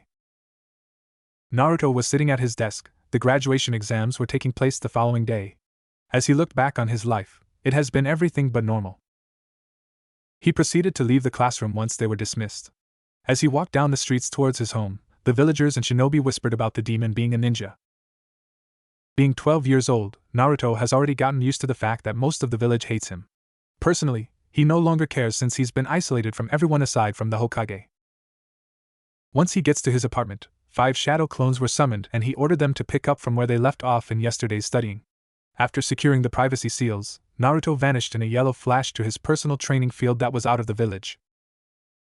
When Naruto arrived inside the Forest of Death, he was greeted by the dangerous animals that were waiting to eat him. As he smiled, he gave the signal that he was ready. The gigantic tiger charged at impressive speeds. However, Naruto was avoid any and all attacks. "Come on, I thought you were hungry," Naruto said in a taunting tone. Growling with rage, the tiger wouldn't stop until he had Naruto for lunch. "Time to test out my new jutsu," Naruto thought as he extended his hand and a ball of blue chakra formed. The two connected, and to the blonde's delight, the river was sent spinning away, at least 10 miles. "I guess he'll come back another day," Naruto said as he created a few more clones. "Alright, you know the drill. Time to get to work," Naruto ordered, and his clones began their assigned training. The original found peace in meditation, and it allowed him to review the knowledge of the clones when they dispelled. Hagoromo was the one to introduce the exercise, and to the blonde's surprise, it helped him keep a leveled mind.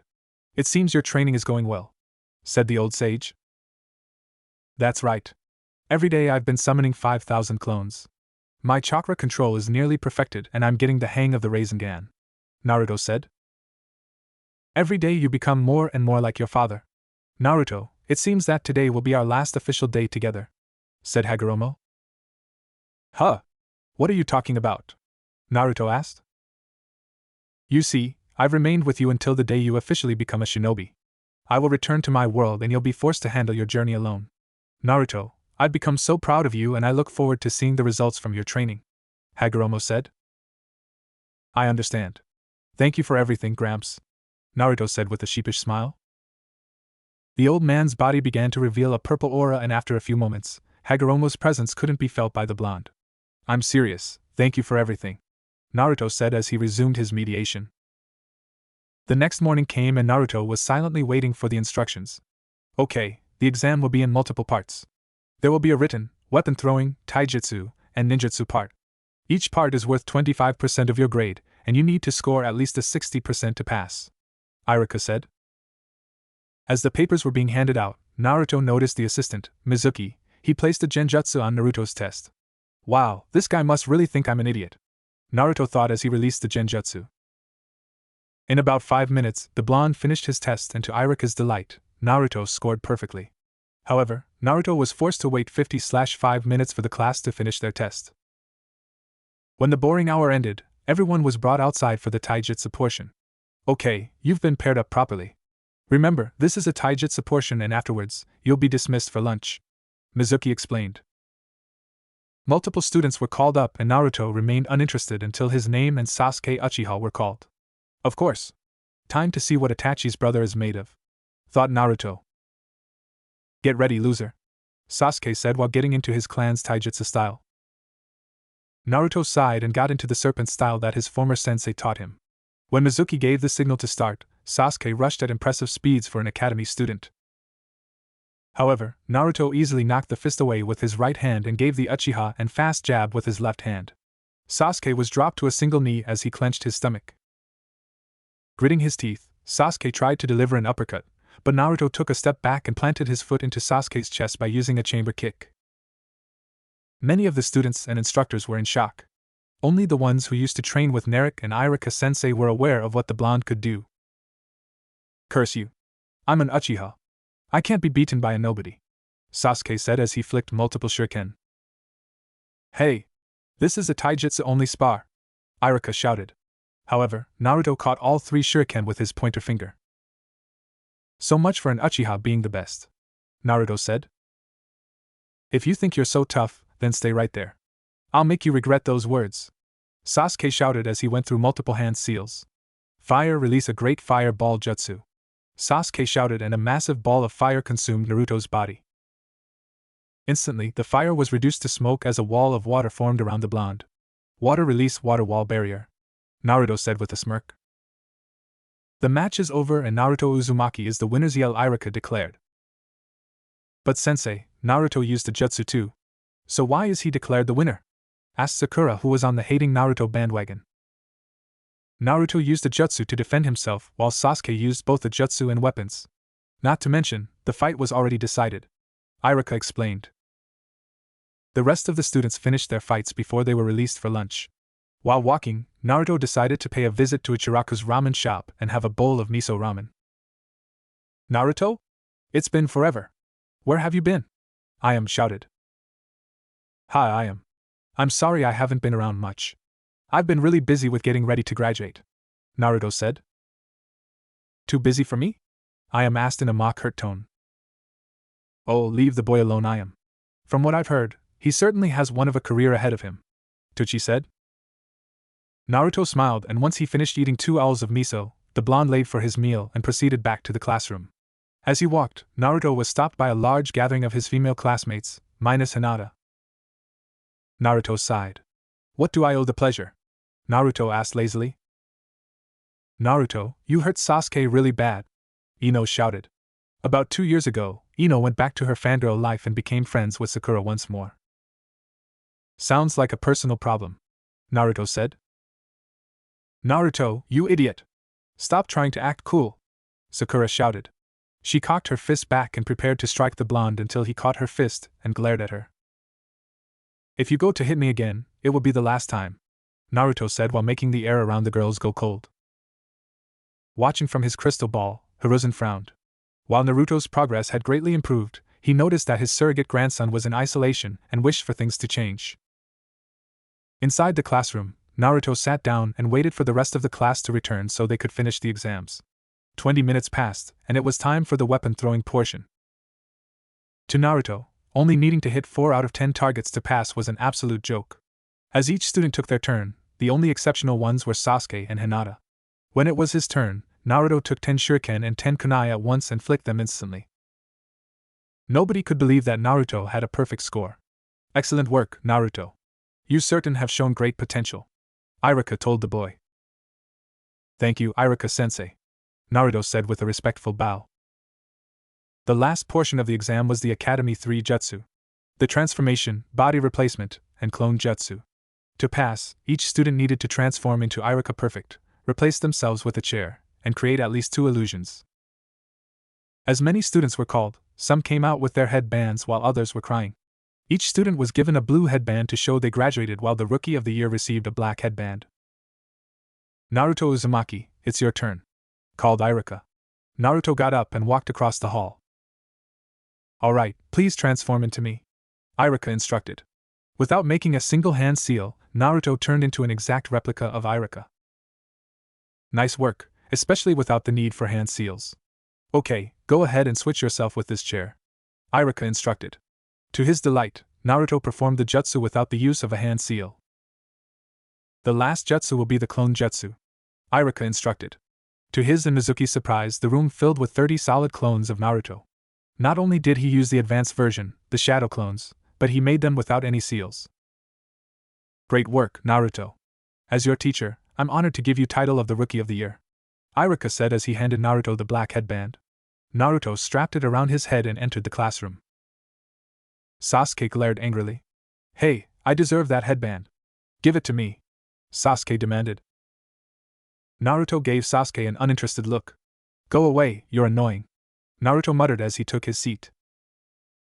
Once Ino returned with her headband, the instructors returned to the classroom. Alright, those of you who graduated, please return tomorrow for team selection. For those that failed, better luck next year, Irika said, and the students were dismissed. Naruto went home and decided that now, he would officially begin the life of a ninja. Alright, step 1 complete. Hopefully my team won't be too ridiculous, but knowing the old man, I'm sure he'll have a laugh, Naruto thought. The journey for Naruto's ninja career has officially begun. As the blonde prepares to take the next step, he'll witness firsthand of the reality of the shinobi path. The following day at the Ninja Academy, the 27 graduating students arrived while the others remained at home. As Naruto sat in his chair, spinning a kunai, he noticed a glare from the Uchiha. What the hell are you looking at? Naruto asked in an annoyed tone. How did you get so strong? I'm an Uchiha and I received the best training. There is no way someone that isn't from a clan could surpass me, Sasuke said. That's the thing, I am from a clan. But my clan isn't from Konoha, Naruto said. What are you talking about? How isn't your clan from Konoha? Sasuke asked. My clan is from the land of whirlpools. Unlike the Uchiha, it took Iwagakure, Kumogakure, Kirigakure, and Sunagakure to take us out. Not to mention, many of us managed to escape, such as my mother. So Sasuke, sit down and stop acting like the Uchiha are a gift from the gods, Naruto said as he turned away. Sasuke went to strike the blonde, only to have Naruto flash behind him with a kunai to his neck. It isn't too smart to attack someone while they're armed, Naruto said before he met Sasuke go. Naruto, leave Sasuke alone, Sakura shouted but went quiet after making eye contact with his cerulean eyes. Alright, everyone settle down, Irika said, and to his surprise they all listens up. I wasn't expecting that. Anyway, listen up for team placements, Irika said as he began revealing teams 1 to 6. Shikamaru, I hope I'm paired with you, Choji said to his best friend. Team placements are so troublesome. But I have reason to believe we'll be paired up with Ino, Shikamaru said. What makes you say that? Choji asked. Our parents were the Ino Shikacho, along with our grandparents. It wouldn't surprise me if they repeated the team formation, Shikamaru explained. Wow, you're pretty smart, Choji said. Alright, Team 7 will be led by Kakashi Hatake. The members of this team will consist of Sasuke Uchiha, Sakura Haruno, and Shino Aburame, Irika said. Yes. True love conquers all, Sakura shouted while her 2 male teammates remained indifferent. Team 8 will be led by Kurenai Yehi. The members of this team will consist of Kiba Inuzuka, Hinata Hyuga, and Naruto Uzumaki, Irika said. What? How come I'm being paired with him? Kiba shouted. Sit down, Kiba. Naruto had the highest score of the class and you had the lowest. This was the only way to keep the teams balanced, Irika explained. Whatever, Kiba said. Looks like we're teammates, Uzumaki. I look forward to testing your abilities, Hinata thought as she looked at the blonde. Team 9 is still in rotation from last year, so we'll go on to Team 10. Team 10 will be led by Asuma Sarutobi. The members of this team are Shikamaru Nara, Ino Yamanaka, and Choji Akimichi, Irika called out. Once all the teams were called out, the Jonin sensei started to come and collect their squad. When the ruby-eyed woman, Kurenai, arrived, she flinched at seeing Narik as her student. Teammate, please follow me, Kurenai said in her professional tone. Naruto, Hinata, and Kiba proceeded to follow the Jonin towards an empty classroom. As they entered, the 3 sat down in the front and waited to hear what the sensei had to say. Alright, my name is Karina Yuhi and Jay will be your Jonin sensei. I want us to go around and introduce ourselves to each other. Say something you like, dislike, and your dreams for the future. I will go first. Karina said. My name is Karina Yuhi. I enjoy spending time with my friends, I dislike perverts, and my dream is to help all of you become successful shinobi. Karina said as she looked at her team. My name is Kiba Inuzuka and this is Akameru. Our hobbies include going for walks and training in the forest. I dislike those who mistreat animals and my dream is to become Hokage. Kiba said with a high burst of energy. Okay, your turn. Karina said as she looked at Hinata. My name is Hinata Hyuga. I enjoy training with my sister and becoming stronger. I dislike weaklings and perverts. My dream for the future is to unite the main and side branch of the Hyuga clan. Hinata said. Okay, your turn, Naruto. Karina said in a tone that didn't go unnoticed by the other two. My name is Naruto Uzumaki. I enjoy lots of things and dislike a lot of things. My dreams for the future is to unite the shinobi nations into one and remove the hatred and violence in the world. Naruto said. I see. Alright, you're all very different and unique in your own ways. Our squad will be a tracking team. However, the truth is, you aren't genin yet. Tomorrow we will have your final graduation exam and if you pass, Team 8 will be official. If not, you're being sent back to the academy. Karina explained. What? But then what was the point of the graduation exam we already took? Kiba asked. Oh, that? That was to see who has the potential to become a genin. Out of the 27 graduates, only a third will move on. This exam has a high failure rate. Now, be at training field 8 at 5 and make sure you don't eat breakfast, unless you want to puke. Karina said as she vanished in a shunshin. Well, that certainly was interesting. Naruto said in a calm tone. Dude, how are you so calm? We still have another test. Kiba said. Relax. Make sure you both get plenty of rest and eat dinner and breakfast. I have a feeling that we'll need all of our strength. Naruto said. Naruto, why did the sensei act like she knew you already? Hinata asked with an eyebrow raised. Well, she was one of my old teachers from a few years back. That isn't important. I'll see you guys tomorrow. Naruto said as he vanished in a yellow flash. I gotta get him to teach me that jutsu. Kiba said. Don't be late. Hinata said as she left, leaving Kiba in the classroom. Kurenai arrived at the dango shop where she found her best friend enjoying a plate of dango. Sitting next to her, Hana Inuzuka, Kiba's older sister, was sharing a plate with her. Hi, Kurenai. How's it going? Got anyone worth teaching? Anko asked her best friend. Kurenai frowned. Yeah. I've got the roomie of the year, top female, and dead last. It's sure how the team will work. Kurenai said after ordering herself a glass of sake. I guess you've got my brother as your student, huh? Hana asked. They's right, I've also got Hinata Hyuga. Kurenai said. I hear she isn't one to be taken lightly. Anko chimed in. So, I guess that means you've got the Uchiha? Hana asked with a chuckle. Actually, I got Naruto Uzumaki. Kurenai, and instantly, Anko dropped her dango stick as her eyes became shadowed. Anko, I'm sorry. I didn't mean. Kurenai said but was cut off. Haha, it's good. The dango went down the wrong pipe. Haha, anyway. Sounds like you got an interesting team. Anko said with a bright smile, revealing her mask. Am I missing something? Hana asked with a confused expression. No, nothing is wrong. Actually, I've got to go meet with Ibiki. I'm supposed to interrogate a few grass ninja. Anko said as she quickly left. What the heck is going on? Hana asked, trying to make sense. Hana, what do you know about Anko's past? Kurenai asked. Aside from her sensei? Hana asked. A few years ago, Anko took on a student and the two became close. Actually, they were each other's best friend. At the time, her student was significantly younger. But it was assumed they'd wait until he was older. A few years back, the two had a falling out and they haven't spoke since. Since that day, Anko's wore this mask of her and has perfectly earned the nickname of the Sadistic Queen, or Ice Queen. I can't keep up anymore. Kurenai said. I take it that Naruto was that boy? Hana asked. That's right. I hope everything is okay and that neither of them have any issues. Kurenai said as she chugged her entire sake. I need more of this if I'm to deal with it. Kurenai said as she and Hana continued having drinks. Inside the Hokage's tower, A shouting match was taking place. You think you're clever? I know exactly why you did this, shouted Naruto at the Hokage. Naruto, please settle down, Hiruzen said. How do you expect me to settle down?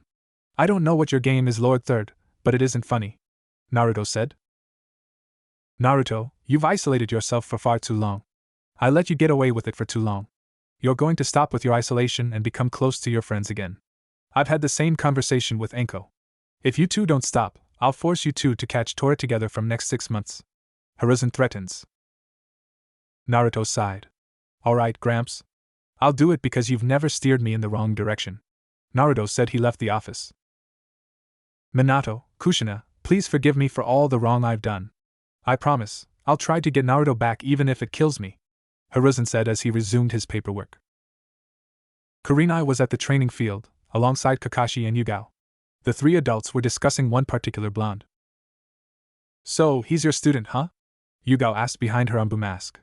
Due to Naruto leaving, she often became cold and distant from everyone aside from hate. Yes. I'm concerned about him. I'm not sure how he'll do with having teammates, Kurenai said.